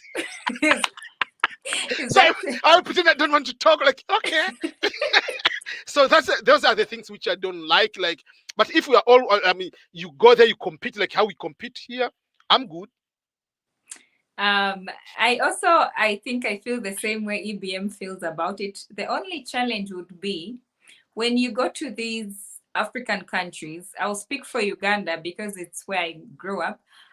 Don't go with the American system in your head. So don't get so frustrated by expecting too much, I'll say, because our system is a bit slow compared to how everything is here. People will respond differently. So don't be so hard on the locals, like deal with them and get to know them. That is how you will create a friendship so that you're not cheated. You're not treated as though you're a tourist and they'll hike the prices. So when you try to go low and be on their level, they are going to you're going to learn more from them, I'll say, and they're going to treat you better. But if you come and you're all high and you're driving your big car and showing them that you don't like that, you don't like this, they're going to do the same to you. You're going to ask, how much is this? I'll tell you $100 and it's like $10. That is how it is. I think just learn the community where you are, be on their level, try to understand them, and they'll kind of initiate you into the community and you will learn much. There's so many opportunities for you guys that from the West to go back home and get. For I would have no problem. We're all people, we're one race, we're all Africans, we're all whatever. I don't really, and coming from Africa, I don't even know about discriminating somebody because of where they are from. It's reverse in Uganda or in Africa. It's like the reverse. If you're coming from the Western countries, you're actually welcomed more and given more opportunities, like EBM just mentioned. You just go to a restaurant and you start speaking, and because of your accent, people are going to react easily to you and serve you better than the other person that has been waiting, which is kind of negative. But since you're planning to go there and do business, you have more opportunities. People are going to welcome you and you'll have a good time, but just be on their level. Don't show them that you have too much. That would be my take if you're planning to go that way.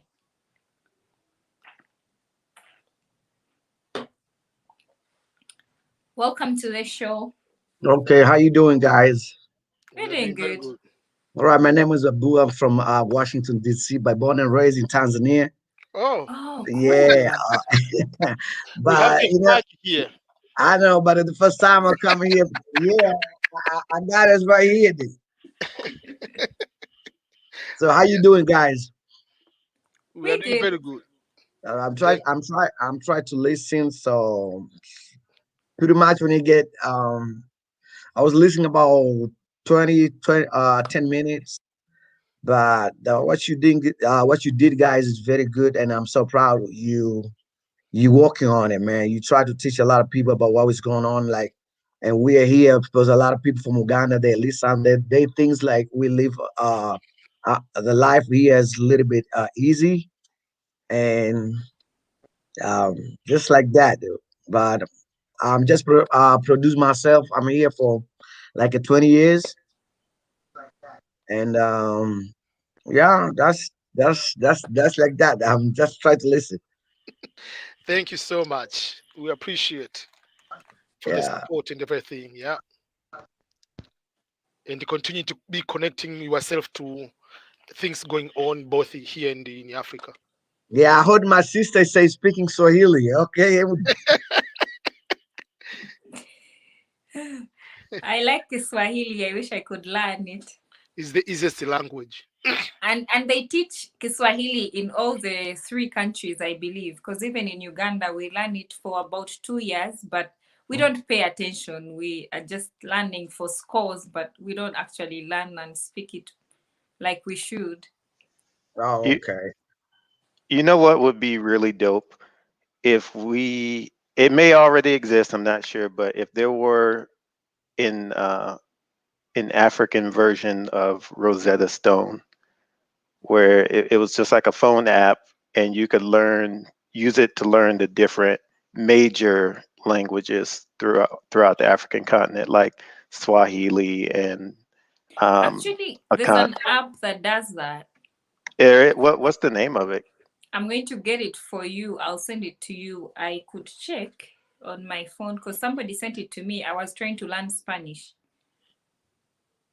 Yeah, Does it actually, have they have a school. They have a I have my friend is living in Texas, Houston, Texas. They have a I think it's pocket. They teaching how to people teach if you want to speak Swahili, and probably they do that. Um, Let me see if I can find it. But I remember somebody telling me to look up the app. The app, you just type in the language you want to learn, and it's like Google. It will tell you, it will interpret for you. I think that's it. I don't know. I'll get it for you someday. Yeah, that would be cool because I use Rosetta for a lot of the languages that I've been learning. And in the past, they had Swahili, and that was the only African language that they had. But since they've changed the way they do business, Swahili isn't on there anymore. As are, I mean, a lot of other languages have been taken down too. And I guess that was demand driven. Maybe not a lot of people were buying the Swahili product.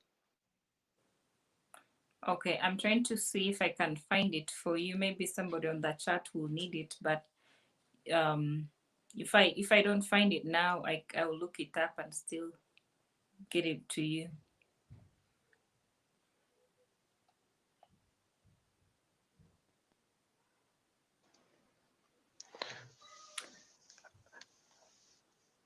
So do you plan to go to Tanzania? I can't read your name because the names are so small. Miguel? Oh, me. Yes. Oh, I, oh, I do. Tanzania is on the list of places that I want to go. It's not in my top 5. It's not my top 5. not just yet, because I still want to go to I still want to go to Sierra Leone, Ghana, Nigeria, Kenya, and Uganda. So first, before I go to Tanzania, So if you go to Kenya, Uganda, you have to finish one trip, all of them, because you're already there. just do it. Just do a little circle. Then. Yeah, it's just Yeah, just actually, and 50 Rwanda as minutes well. flight. Yeah, just And Yeah. Rwanda. yeah. Just like you come in New York and you say you don't finish in Washington. Exactly. You know what I'm saying? Yeah, Steve, where are you from right now? I'm actually from the. I think Mr. Truth is from. Are you from Georgia or are you just in ATL, Mr. Truth? This is true. Actually, I'm from Tuskegee, Alabama, but in ATL, Atlanta. Oh, okay. Yeah, I'm from South Georgia. Yeah, I mean, I'm not in South. I'm not in South Georgia right now, but I'm from South Georgia. okay. Yeah, but to go back, I accidentally closed the window when you, Liz, when you were asking me, did I have YouTube open? So I accidentally closed everything out. Oh, Oh, Um, yeah. yeah, but no, 2019 before the pandemic, I was in, I was in Cyprus, and I actually got to go back to Jamaica for the second time, and I'm in love with Jamaica. So that was one of my favorite places to go. It's beautiful and crazy. I like the craziness. Those guys, they love how to enjoy life. Oh my goodness. when Yeah, I was in Virginia, there was no African restaurant, so I have to go to Jamaican restaurant to eat goat and everything because everything is just like in Africa. So it's okay. yeah. My time in Jamaica is definitely the reason why I got more interested in Africa, How and it was did it? mainly. Go ahead. Sorry. No, I was just going to say, why is that? What mostly pulled you to it? Like, what do you love most about it? It was the music. I knew it. It was the music because I knew it. Bob Marley. I mean, well, because I grew up on, even though I'm from the South, I grew up mainly on West Coast hip hop, like in early '90s. Okay.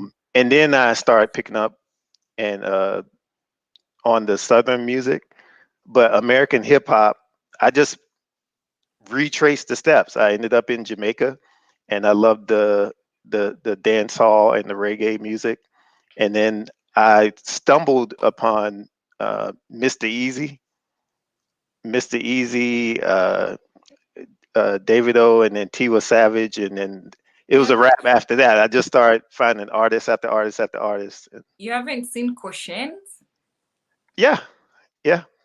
That guy, he's the one that introduced me to that crazy music. He would come to Uganda and like the whole country, the population would be full. He would dance and go. So everyone knows Jamaica as where the music originates, and all these people, they love their music. I love Jamaica.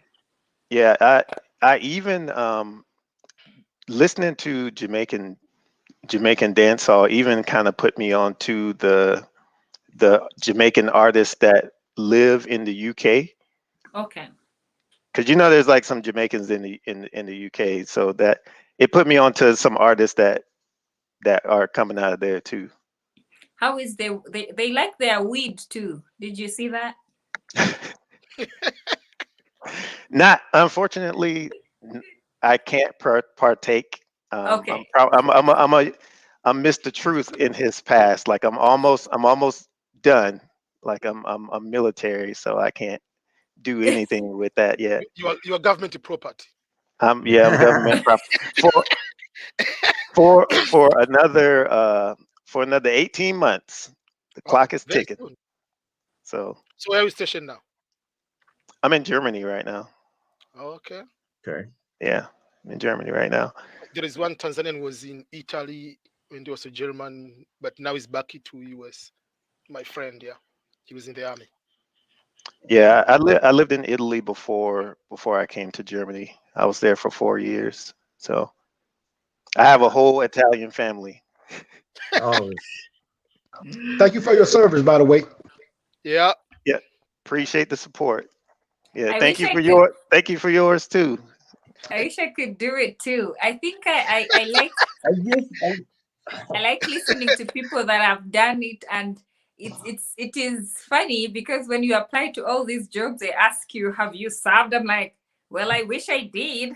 Like what? Those are the advantages we are telling immigrants to use. That's all the time. Like, okay, you're immigrant, you want to stay here? Yeah, join the military.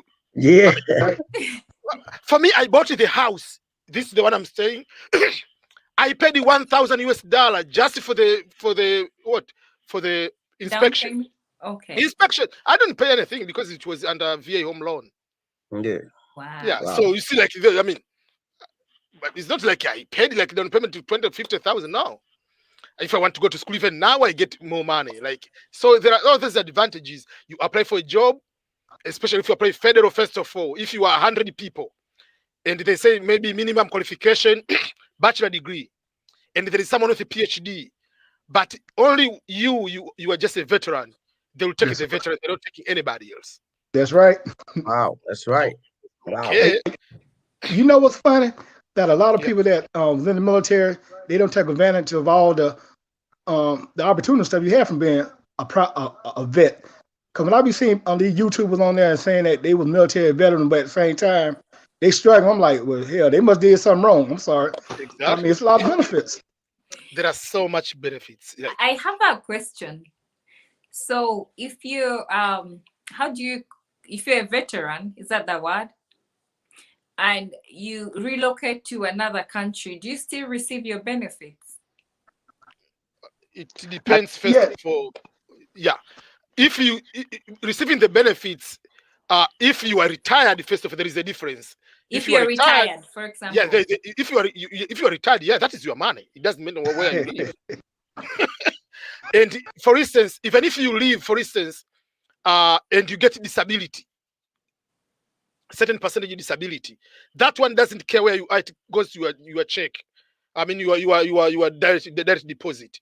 For me, I get 10% disability, so I get until I die. So they don't care where I am. It's just I change my bank account. I'll give them my new bank account. Okay, but does it have? Do they have to check you and see if you actually got the disability, or it's just No, they do. There is a way before they classify you.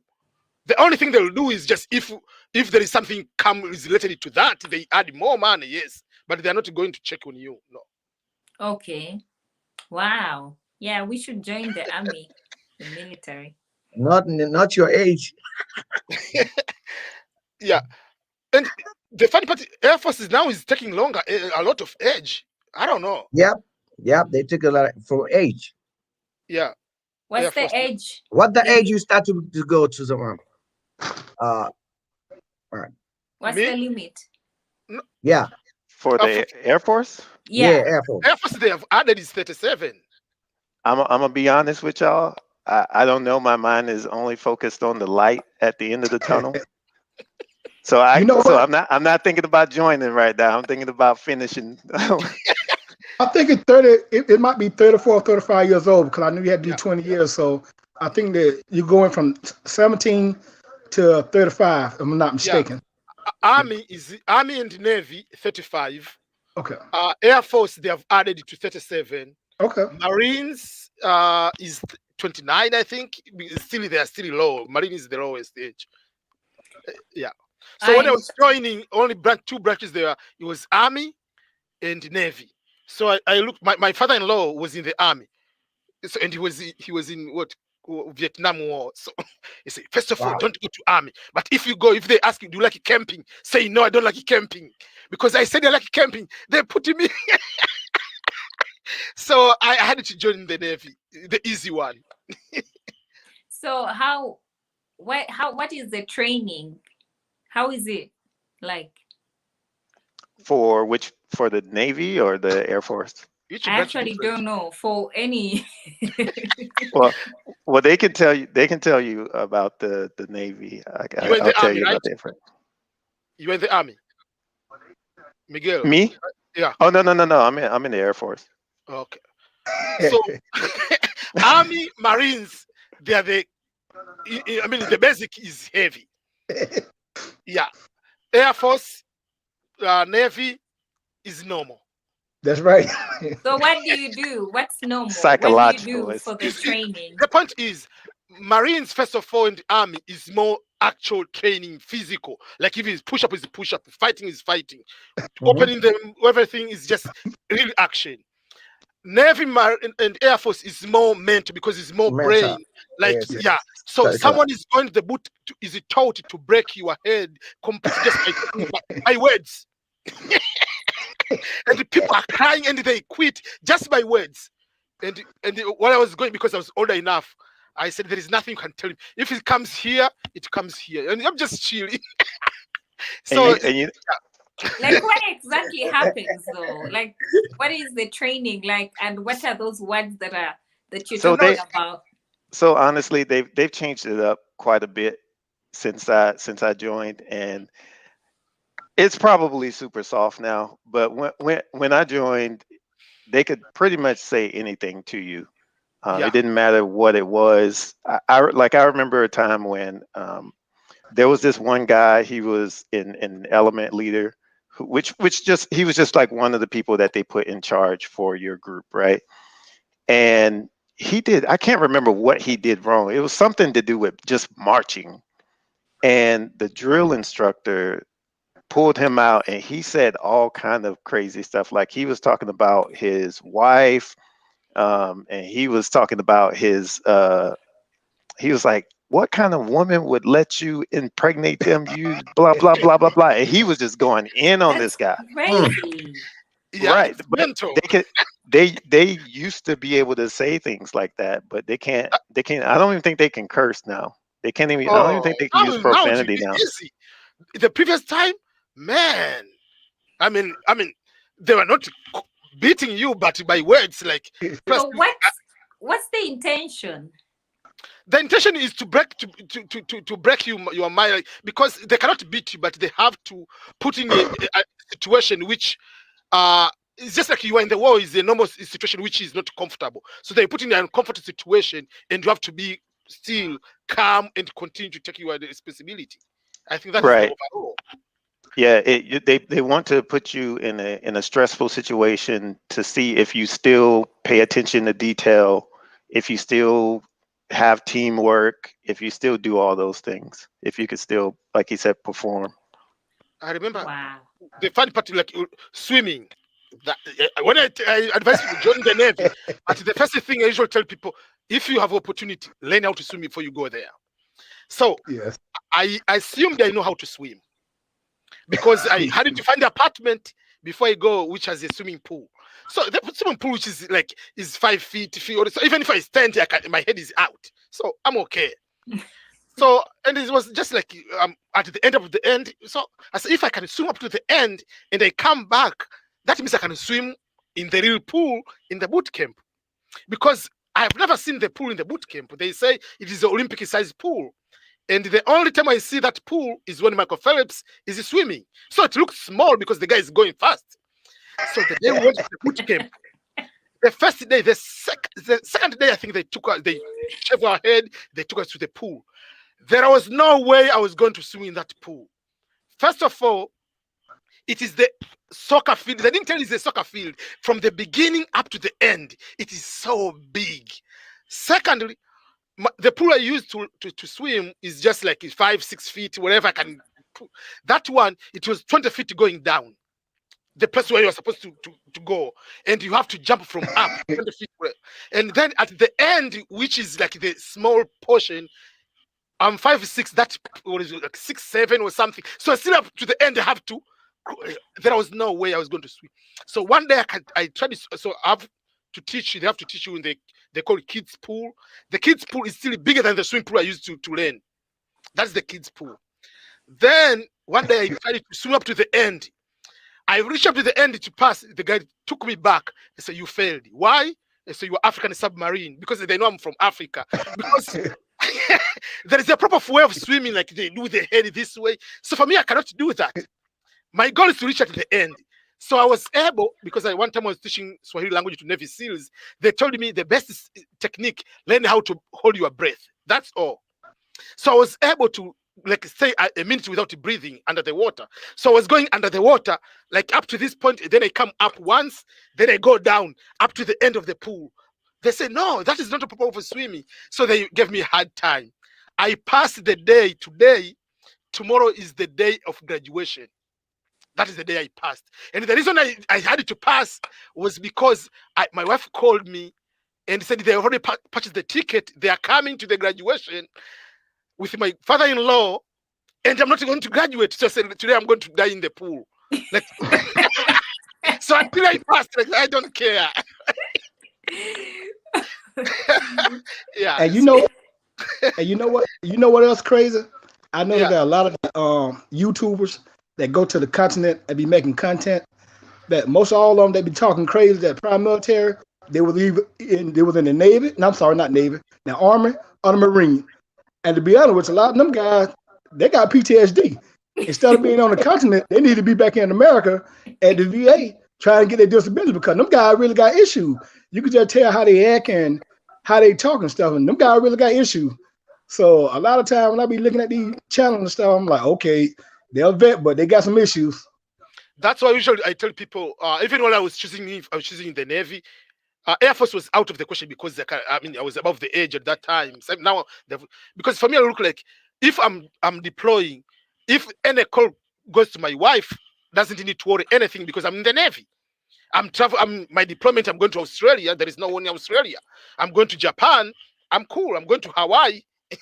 So it was that way. But Army is a real heavy duty. Marine is a real heavy duty. And if you have a family, there's a call coming. Are you okay? But if you are traveling with the Navy, it's cool. I mean, there are some challenges, but it's easy. It's easy part compared to the real action of Navy and Marine and the Army and the obviously SEALs, the SWIG, and the other. EBM, you have some questions in the comment section. Someone is asking your take on Magufuli as a president and how he's handling politics in Tanzania. That will make me going to be kidnapped. Okay, let's see the question. Okay, so overall, number one, I usually from 2017, 2016, I decided not to talk about African politics because it's a headache. All African politics. I studied political science, so it is a challenge. What you know the principles of politics and what is happening in the real ground. So it's very frustrating. And the biggest problem of all African politics in general is we trust people instead of institutions. There are no strong court. There are no strong constitution or like parliament. So if you become a president, you can change anything you want at whatever no one. So that's what is happening in Tanzania. That's what is happening in Uganda. That's almost every African country. That is what is happening. And we don't have a freedom of speech that you can talk in and you know, that is too bad. And when you're talking anything about explaining something, you know, they follow you from deep. Yeah. They follow you. Yeah, so it's better. I mean, like if you do something, you can be kidnapped or you can be followed by the revenue authority, whatever. So it's just crazy in general. That's why, like, if now there are so many people in Tanzania, they are working. Okay, now I have to find a way to get out. But before, the life was a little bit. I mean, still is politics. It was crazy, but now it's very, very difficult. The life has been for many people. Yeah. So. All right, guys, I'm out. I'm just out. Yeah. Thank you so much, and you have a nice evening over there in DC. You too. Hey, have a good one, brother. You too. Yeah, so those are the few, like, yeah. So African politics, like I was reading today, for instance, I'm giving example something breaking news from Uganda. Bobby Wine purchased the armored vehicle, like the one with bulletproof, everything processed. But now they told you have to return that vehicle back to the company or something because you're not allowed to have the vehicle, which is a bulletproof. But why do you need, like, that's don't make sense. Like, it's my car, I'm a high profile person. So those are the things like I don't like about African politics. Yeah, even if I say I have to go to live back in Africa, the biggest question, can I handle the stress of politics. Because I studied political science, and every time it's just things go crazy, and you cannot block everything out. So that's why I decided to make this book, explain everything. Because if you say, they can kidnap you, but if you write in the book, they don't read the books. So I can put my frustration in the book. So it's Imperialism 2.0, Why Africa? So explaining, like, for instance, like what's wrong with African education? Why do we need to continue to study? For instance, I'm giving an example, timber production in Canada while we have timber production in Tanzania. Why do we need to study? I'm giving an example, things which are related in African context. We know, for instance, in Africa, we use mobile payment system, M-Pesa, air money, whatever, all those kind of system. But we don't teach, like, in business school, we don't teach them in banking, we don't teach them everywhere. But we come to teach Visa and MasterCard, which in a normal transaction in the market is not doing much of the economy. So there are so many things which we have to change, is like, if we really want to compete.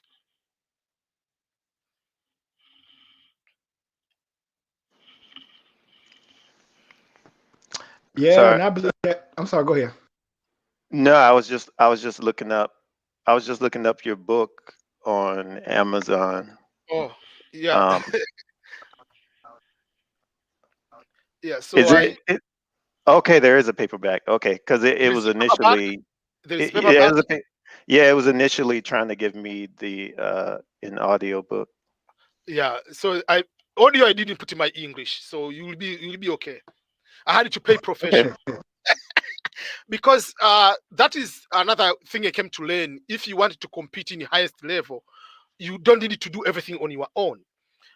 One of the weaknesses of Africa is our culture. We don't have the culture of reading book to a child.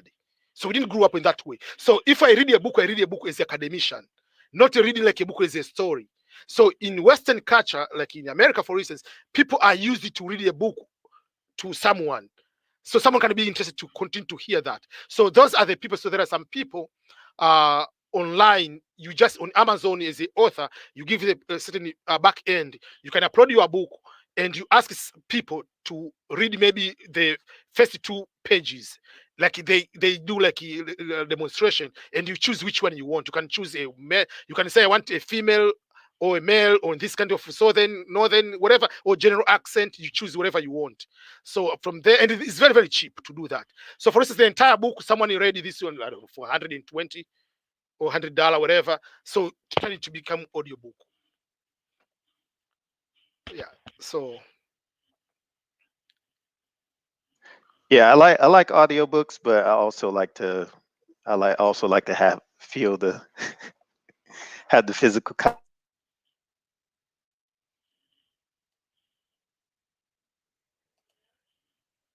So,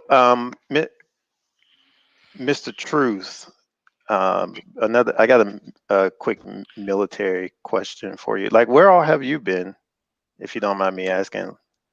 Okay, well, with the military, I went to like I said, I was stationed on the East Coast at Little Creek, Virginia. So I went to went to South America and Africa while I was on the East Coast. But when I got in the military, I only did 4 year active duty. When I got in the military, I started doing military contractor, working for like Halliburton, Tiger Swan, Brown Root, Triple Canopy. So I've been doing that off and on for like last 25 years. So that's how I got the chance to travel. Cause as both of y'all know, once you got in the military, I got in the military in '94. There was a company that was hiring like private military, doing wherever your MOS was in the military, they were hiring us to go back overseas. So I've been doing that off and on for like last 23 years. I mean, the money's good, but at the same time, it's kind of hard having a family because just like you being back in the military, getting stationed overseas, because sometimes the contract went anywhere from 6 months to a year or so. I'd have been to 6 different continents.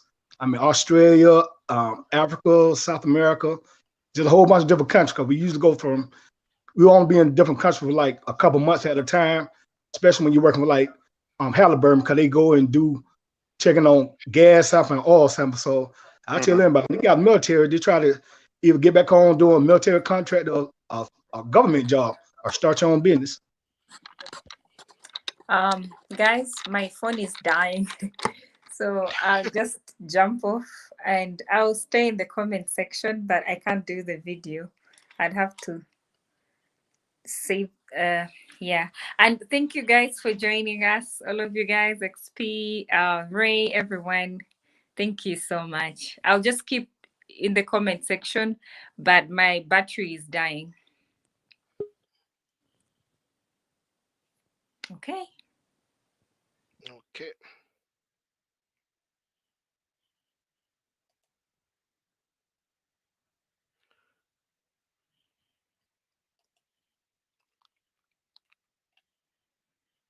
Okay. Yeah, I I got some few contracts to be interpreter. One, I mean, but later was cancelled. I was supposed to go to Djibouti. They were paying very good. They changed the contract on the last minute, like 1 week before I traveled, so I cancelled. There is another one I was to go to Afghanistan. Oh no, was to go to Iraq. That one was very good, but again, the money we didn't agree on finalizing on the money. So there are those kind of opportunities, like they give you a lot, but still, Yes. it's back to the military life, but it's civilian. You don't have that Yeah. stress of the military. You are, yeah. Yes. Well, you know that there's a lot of contract here stateside now, working for like the FEMA and with the vaccination thing that they got going on. These jobs are paying now. I just have a contract in Illinois. Them jobs now paying like $4,500 a week plus per diem, and I mean, you know, they pay for your flight, your hotel, and I've been doing it I've been doing this off and on for like last 25 years. But that's why I don't understand why a lot of guys got in the military and then they don't know about the opportunity that they have, even here stateside, to work doing military contract work. Yeah.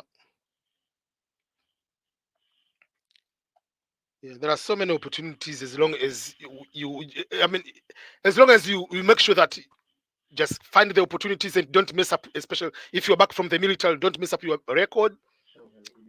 Life will be good. Yeah.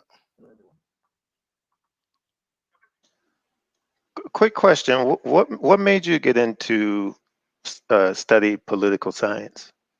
Me? Okay. I studied political science. My goal was to study law. And in Tanzania, obviously, you don't decide much. You at the time you apply to a university, 3 programs, and they will choose which one they are going to admit you. So the first one was law and the political science, whatever. So law, they didn't choose me. They took me to political science. I mean, yes, some of I'm number 11 out of 13 children. There are some who study political science, some study law. So that was not a big deal. So I studied political science for my bachelor, but I really wanted to study law. And I did my master's in peace studies and conflict resolution. Now I'm working on non-profit. Yes, most of the things they play part, but overall, they're not more about politics. So yeah. So, but if personal, like right now, if I have to advise someone, I'm not supporting more college education right now because most of the college education is typical basic, preparing someone to go to be employed. I'm okay for someone, let's say, especially this world, like someone wants to do computer, just study computer, get a certification and do great. But going to study like 4 years, you get a student loan, you are going to study even English, you are going to study like wastage of time in the normal reality.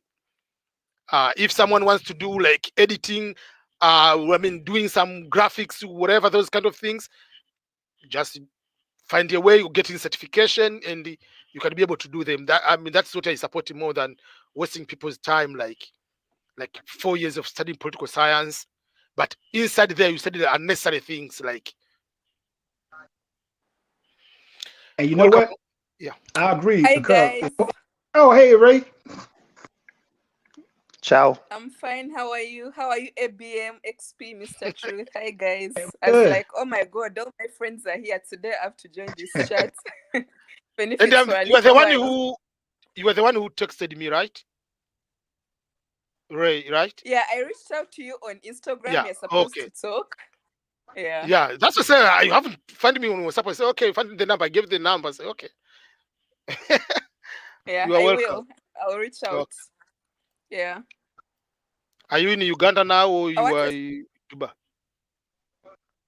yes, I'm in Uganda. Oh, okay. Yeah. I wanted to comment about XP's art in the background. I think it looks really nice. You you know, I bought this. I bought these years ago. I was probably like 13 years ago. I bought these from an art convention that I don't know if they still do it, but it's called Anime Weekend Atlanta. It's kind of like those different conventions, but on a specific day in a specific place, they have a lot of different artists that can come in and sell their artwork. And these are just some of the ones that I got from Anime Weekend Atlanta. Yeah, this one right here is actually my favorite because it's Yeah, they're really. I think I'm often a lot of times I find myself just in deep thought, and that's just me right there all day.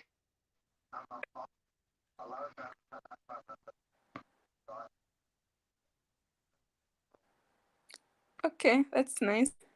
I just wanted to say hi to you guys very quickly. I'm editing, YouTube live. As YouTubers, it's like almost 4 a.m. in Kampala. So YouTube live, you just edit when you finish the video. That's when you go to bed. Exactly. Yeah. How is your YouTube Yeah, going? Yeah. sounds Also like you need to hire an thought it editor. was very interesting, EBM, that you started your channel 10 years ago. I was like, oh my God, this guy is an old YouTube. Like, geez, No. that's So so long that's ago. that's why I'm writing a book to explain people the mistake they do. Yes, I started my YouTube 10 years ago, but I didn't know what is YouTube. Because for me, I was a blogger, so I doing blog since 2007, 2006, whatever. So I've been doing blogs. So when YouTube was, oh, let me create an account. So I was making one video per year. You see that mistake number one. So from 2010 to 2018, I had 8 videos on my YouTube channel. That's number one mistake.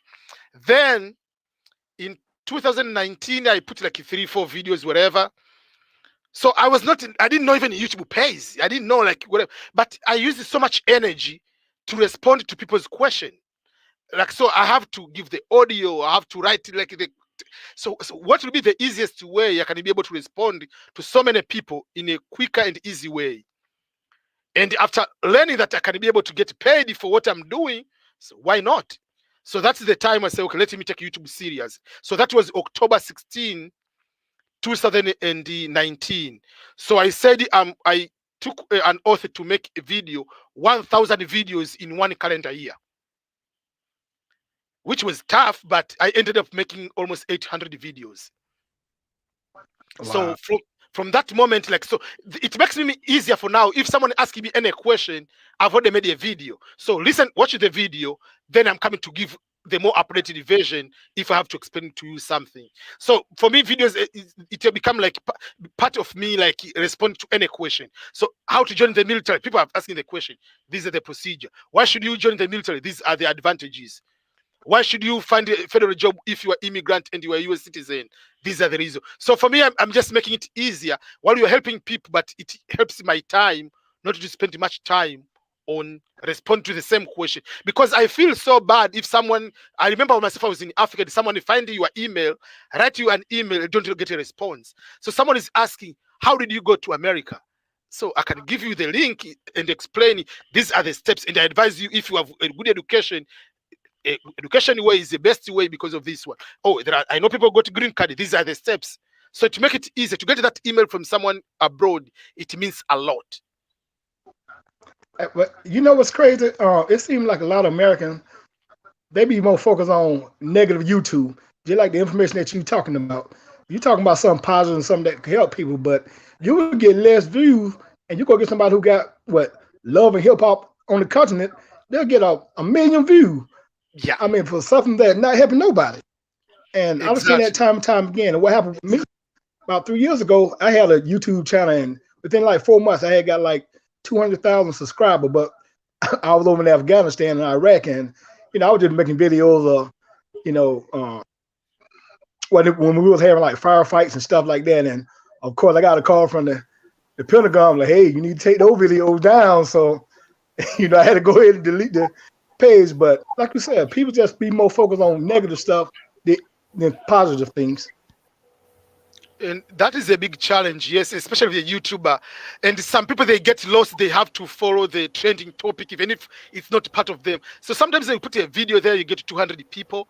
Sometimes I look like these 200 people, maybe 5 of them, they might work on this information. So sometimes it's not about the views, it's about what you really want to make a change. But you see the stupid things, like someone has put a stupid video, but 1 million views. Like, really? Like, it's so frustrating. It's so funny because YouTube has no formula, It's right, I'm back, but I don't know, my webcam has issues and my phone couldn't handle the stream, so I've just switched to my laptop. Oh, okay. I can see you guys. Unfortunately, you can't see my face because I don't know what's wrong with my webcam. I'll have to get it fixed here. But I didn't hear that bit of the explanation, but of course, yeah, with YouTube, like a funny video can just get so many views and someone makes a lot of money. And then someone who is struggling every day, they are pretty much not making a lot. So it's just a funny place, really, Yeah. because it has no formula. So it's So for just me, there. I created my personal formula. Mhm. My formula is very simple. Mm. I have one responsibility, to put the content there of high quality, good audio and whatever. That's my job. Whether people watch or not watching, that will not discourage me from not making the video. It's Okay. just like if you assume yourself, you have a child, post your photo on Facebook or Instagram. If you get 5 likes, are you going to deny your child? Of Are you course not? not. No. So your responsibility is your parent to continue. So for my job is I'll continue making videos. I gave myself 5 years, then I'll quit all my job and I'll be doing my YouTube only. So each year I was planning to work 1,000 videos. So I make like 800. So I'm very seriously now. For instance, from this year, every month I have to make like 90 to 100 videos. Wow. So that is like the goal. So each year I have a goal. Like what? Wow, that's a lot of work. Oh my God. Now so now will be XP, 50. how many have you made? So 50 I do on the I created a Swahili channel because the same Oh. content not everybody understands in Swahili community. So I created the Swahili video 30 to 50 videos per month, and English I put 30 videos per month minimum. Wow, that's a lot of work. Can I take a second to answer the question that Henry posted about the Yes, helicopter? that's what, yeah, answer that one because that is your area. Okay, so yes, you would have the opportunity to be a helicopter pilot, but only officers fly planes or fly aircraft. So you would have to become an officer in order to have the opportunity to be a helicopter pilot. And you can add that what makes someone to become an officer versus enlisted. What is someone is Right. Okay. Thank you. So you would need a bachelor's degree minimum in order to become an officer, or you can. I think like if you are like graduating out of high school, I don't really know how old you are, but if you're graduating out of, if you just finished high school, then you can go to the Air Force Academy. That's like another route. There are other ways to become officers too, but the main ones is to get commissioned by going to officer training school or by going through the Air Force Academy. And you must be a U.S. citizen. Absolutely. Because if you're a green card holder, you just go as enlisted first. You'll get your citizenship right away. And if you can apply, if you want to become, yeah. That's why I joined as enlisted, even if I had a master's. So, and then while I was in the enlisted, I had to apply to become officer, but There's another story. Yeah. Thank you. Yeah, one advantage of green card holder to join the U.S. military before you graduate, most likely before you graduate, you become a U.S. citizen. They give you citizenship. Unless otherwise you don't want to become a U.S. citizen, so it's up to you. So, EBM, Yes. can you hear me? Yes, we can hear you, but you can speak a little bit loud. Okay. Join the military. First of all, will you take the exam before you join the military, or you just pick your Yes. particulars and then? There is an exam, ASVAB. It's just a small modified high school test with the general knowledge about physics, math, English, social sciences. Yeah, there are books to prepare. Nowadays, recently they have modified. Now you can take you can take even from your home. Like there is sort of they modified the process nowadays in those kind of tests. Okay, so I was for bad that in one, for math. how long? What? For how long will you study for No, you study the on body your own. test You and go to stuff? take the test. It's just if you are good even today. So as long as when you take that test, if you don't pass, you have to wait at I don't know, like there is a time like at least a week or 2 weeks to retake another test if you want to retake it. So there is but they Okay. don't care how long you want to prepare. You prepare on your own. If you want to find a tutor or you go online to read on study on your own, you take the test. Yeah, and that Alright. test will determine what jobs are you going to get because Yeah, it's called the AS valve. He Is could that go to Books a Million. I know they sell the pre the books to help him to take the AS valve. So yeah, it's the AS valve. yeah. I put over the ASVAB. Mr. Yeah. Cruz, he speaks very fast, so at times I can't hear what he said. Okay, you have to take the ASVAB. Is that Okay, okay, is an abbreviation of the exam. all right. Uh, yeah. So So if slow you down go for to the me. Google search and you type ASVAB, you'll get it. Yeah. Okay. I really want to join the army. So if I get a chance to win the DV lottery, if I can, what I'll do first is the military. I've tried in Hey, Ghana, but still it's not working. don't join the think army. I recommend the Navy or the Air Yeah. Force. The Army, you're gonna be the first to go. The Army and the Marine gonna be the first to go if a war break out.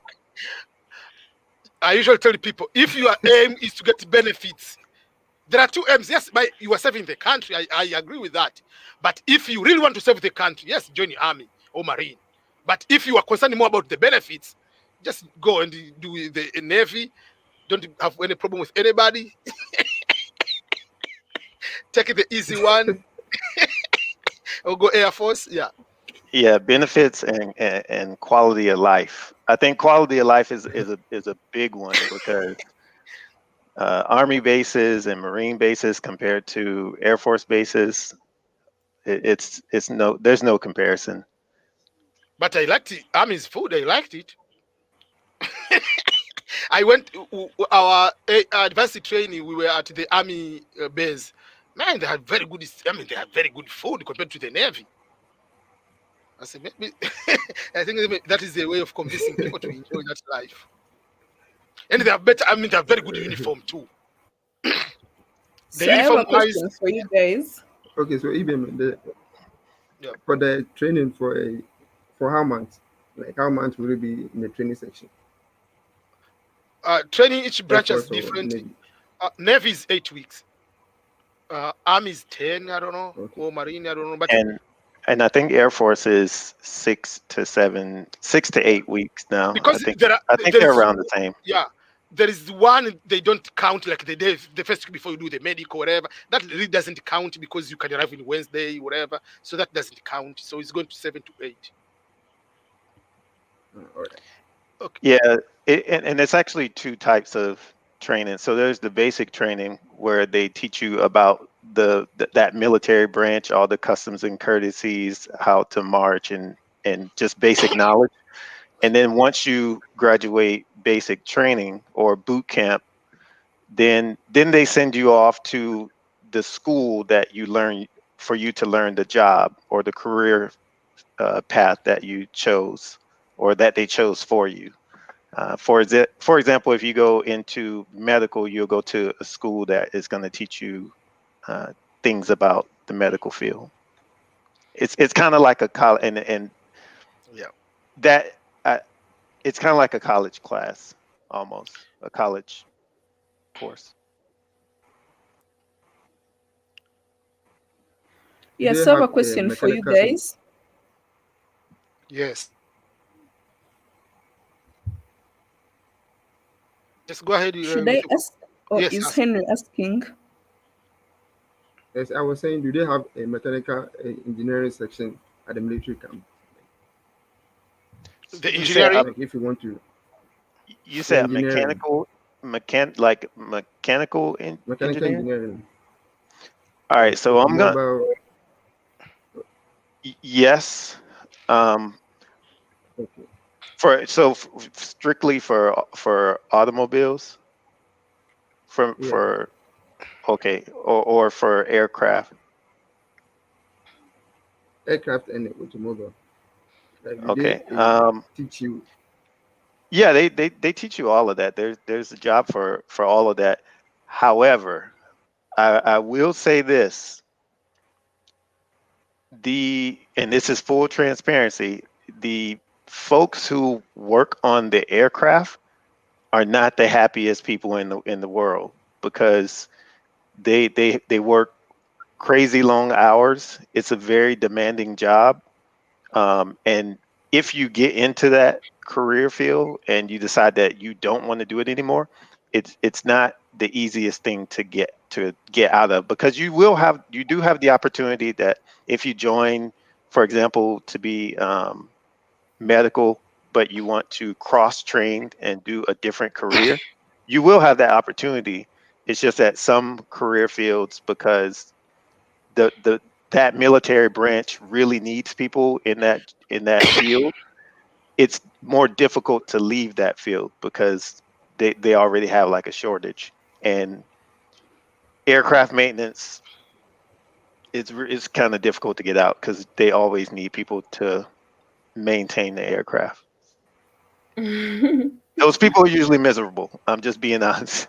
Okay. And also, you have to look for a job which will be, what are you going to do after military? Your life is not going to be there forever.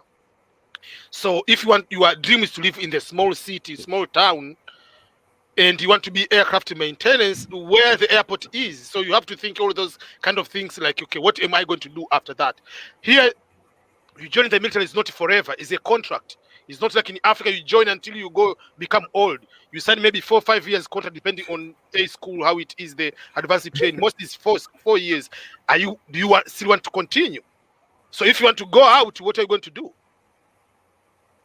So all those kind of things, like you have to, if All you are right. planning to do like medical in the You have real to life, consider. so you go to the medical to be able to transition. And if you go to college, you can transfer those credits from advanced training to some of the college courses. It can help you to continue to go there, and the work experience can be transferable to get a good job after.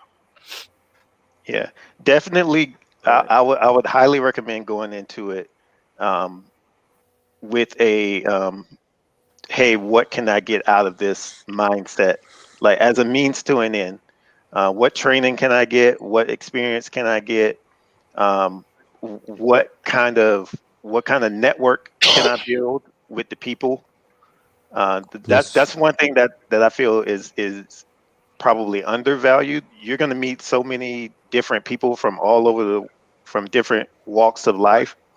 So you're going to build up there's a huge potential to build a big network of friends and references and all of that. So I would go into it looking at it as a stepping stone to what I would want to do after. Okay. Ray, you had a question, right? All Sorry, right. we took more. Yes, So, I wanted to ask you at what point guys, but of course, do they give you break to meet your family? I didn't hear you.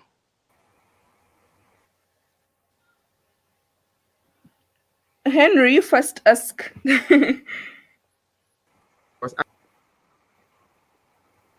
So you don't get me. No. Uh, Maybe Ray, can you go ahead? After them, I have a question. Okay. Maybe Let it, Shorter is going to ask, then Ray, and then we can come back to Henry. Uh-huh. I said at what Hello, everyone. time? I'm speaking, right? Or Yes. someone is asking question. Okay. First of all, greetings to everyone. Thank you for such a good videos, EBM scholar. You.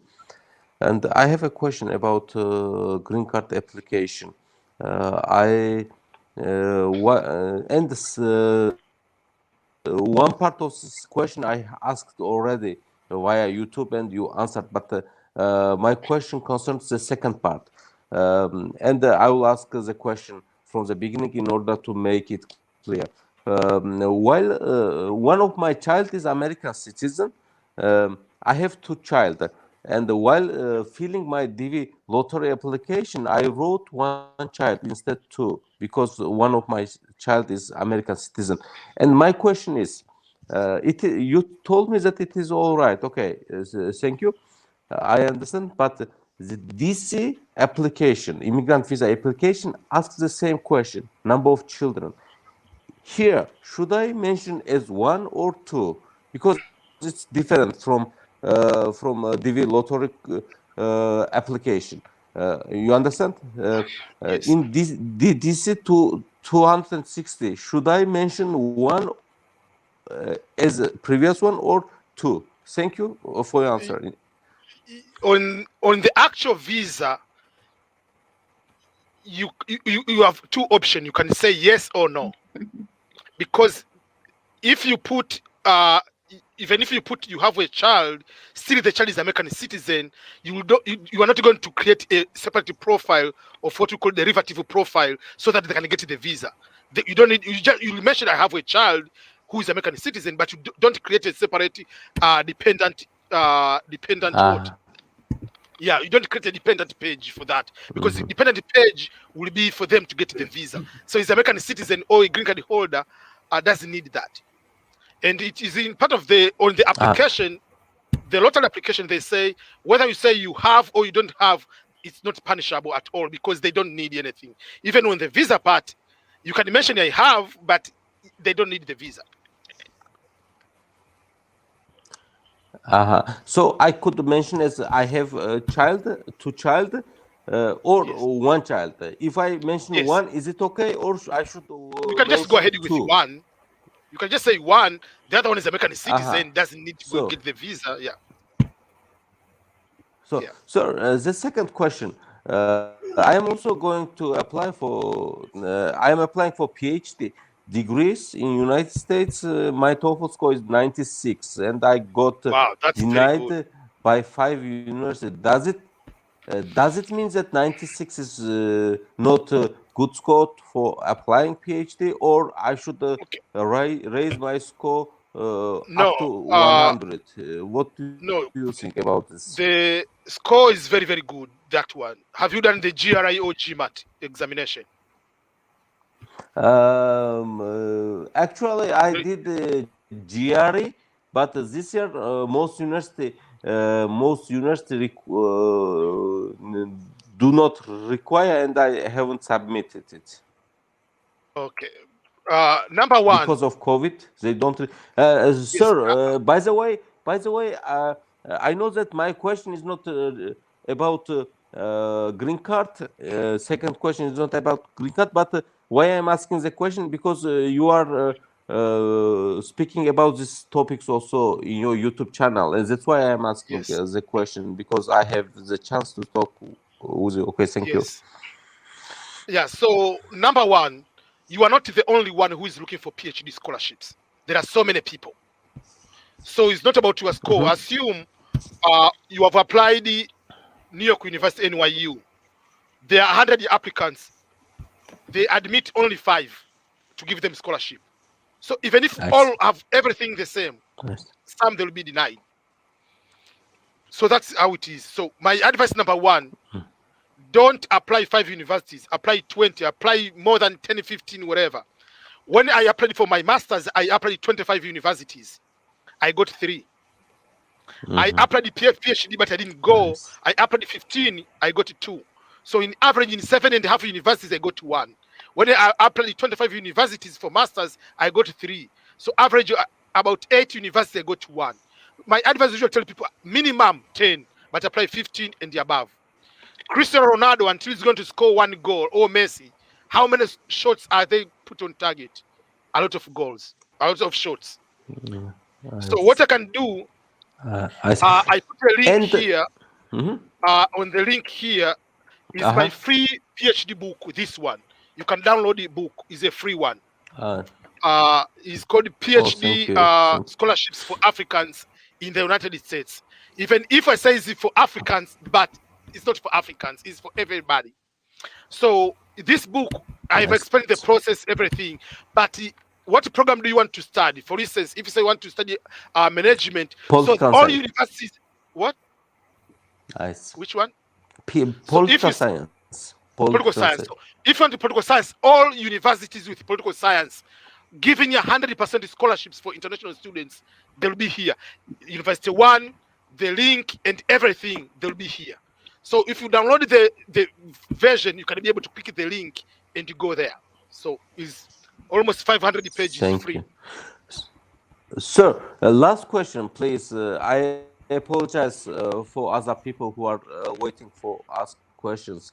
My last question will be: so if I am self-funded, does it mean that I have more chances to get accepted if I mention it in my application that I don't need any kind of funding? Does it mean that they will accept me easily? So if you don't need funding, are you going to pay for yourself? My advice is Yeah. to study PhD in America. It's very expensive. It's 4 to 5 years program. You'll pay over $100,000 US. So instead of paying all this money, you can invest to apply don't- for main. If you apply for, let's say, I assume you take $3,000 US, you invest in application, you can apply maybe 30 universities. It's a guarantee to get it. So you invest 3,000 or 2,000 for applications, but what you are going to gain, it will be each year you are getting over 20,000 maybe just for living expenses. Then they pay for your tuition. So if you include, it's over 50,000 per year. So it is better to spend the 3,000 whatever to get a scholarship than spending 100,000 to get a PhD. I know, sir, but if I'm self-funded, generally I'm saying because It's in, very easy, in yeah, the because future there I are will be also. The If you are point is self- that in a near future I will be green card holder and I could pay state tuition fee after 1 year or 2 year Yes. according to the state law, you know. So it means that if I am self-funded and I mention it in my application, they could accept me easily, right? Generally, I am saying Yes. I ask this question not particular a question certain university, but general universities. So if I am self-funded, it means that I have more chance, chances. you know, to get accepted. Yes. Generally. Yes. I see. Thank you very much. I appreciate your help.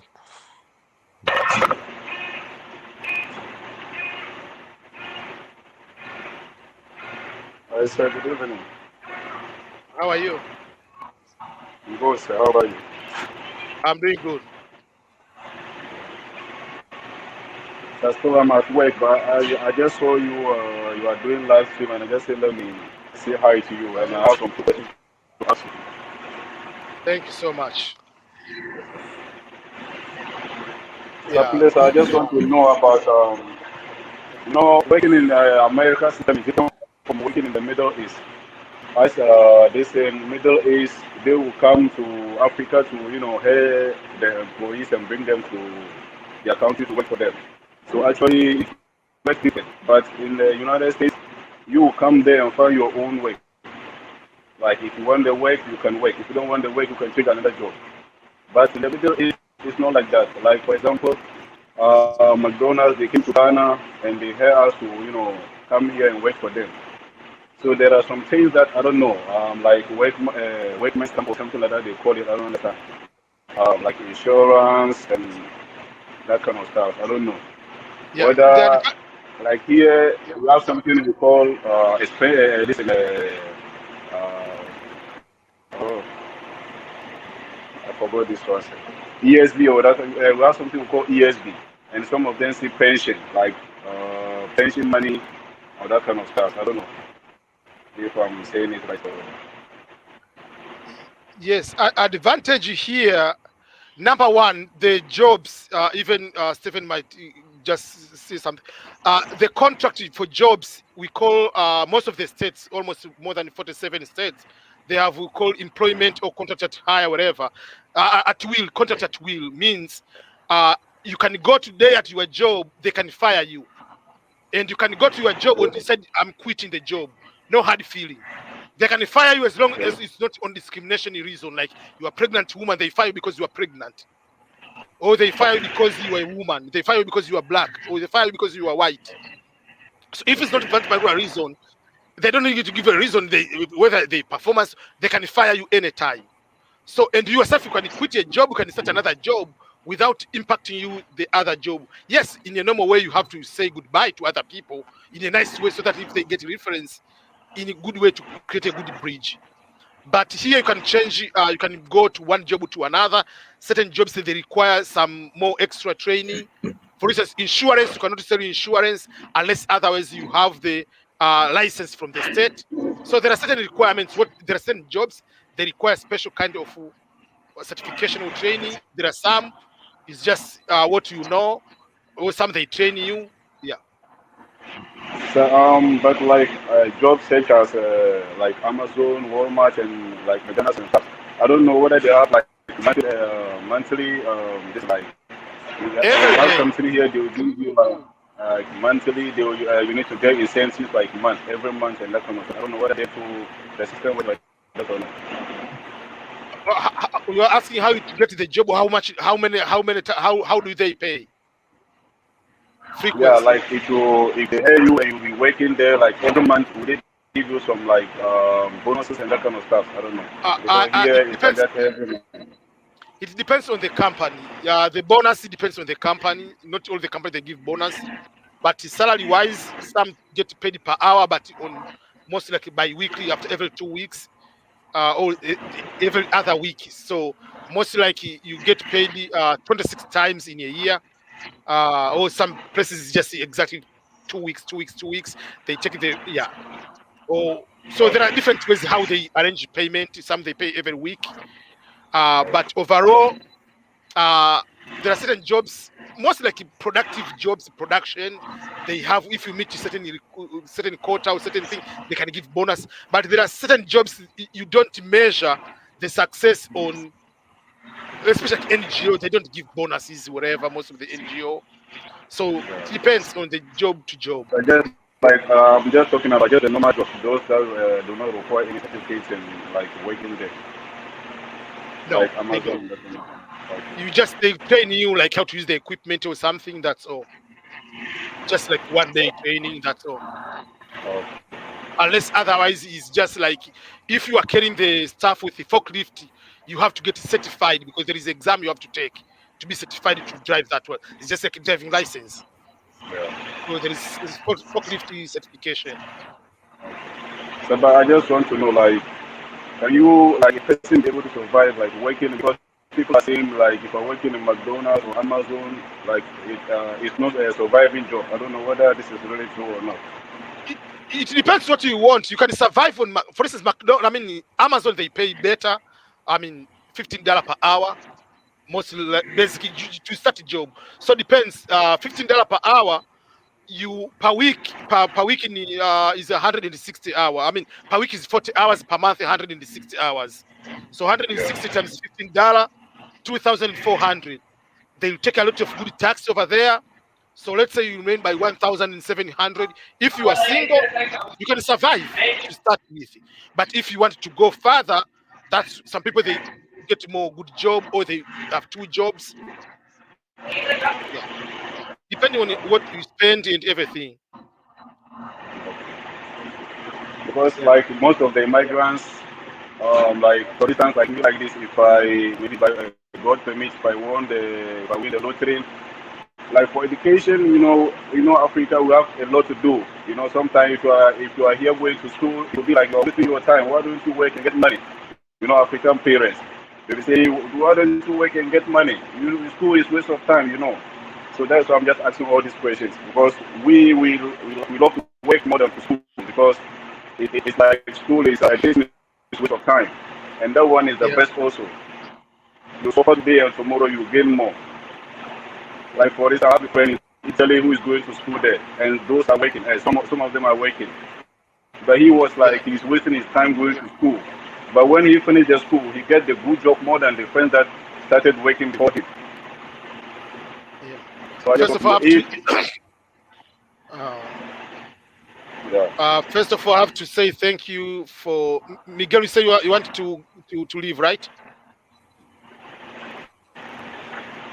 Oh yeah, I was just gonna ninja out. Yeah. So But I want to say thank you so much for first of all for being here, sharing. I will just get in touch with you. Maybe yeah.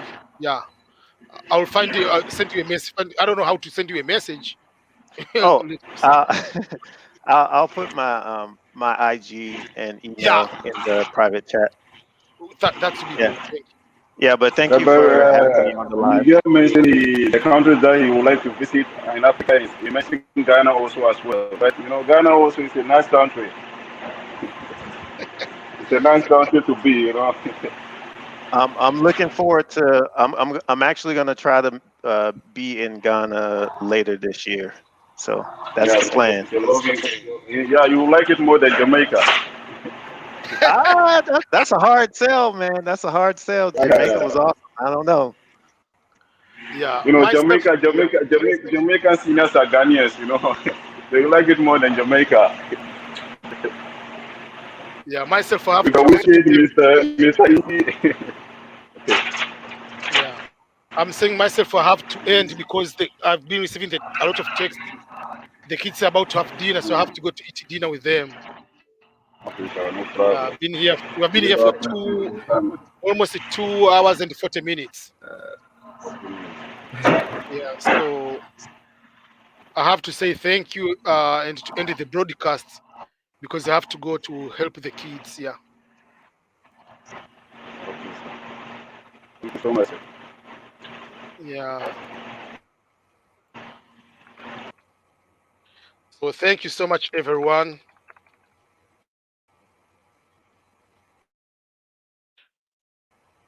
Okay. Goodbye, everyone.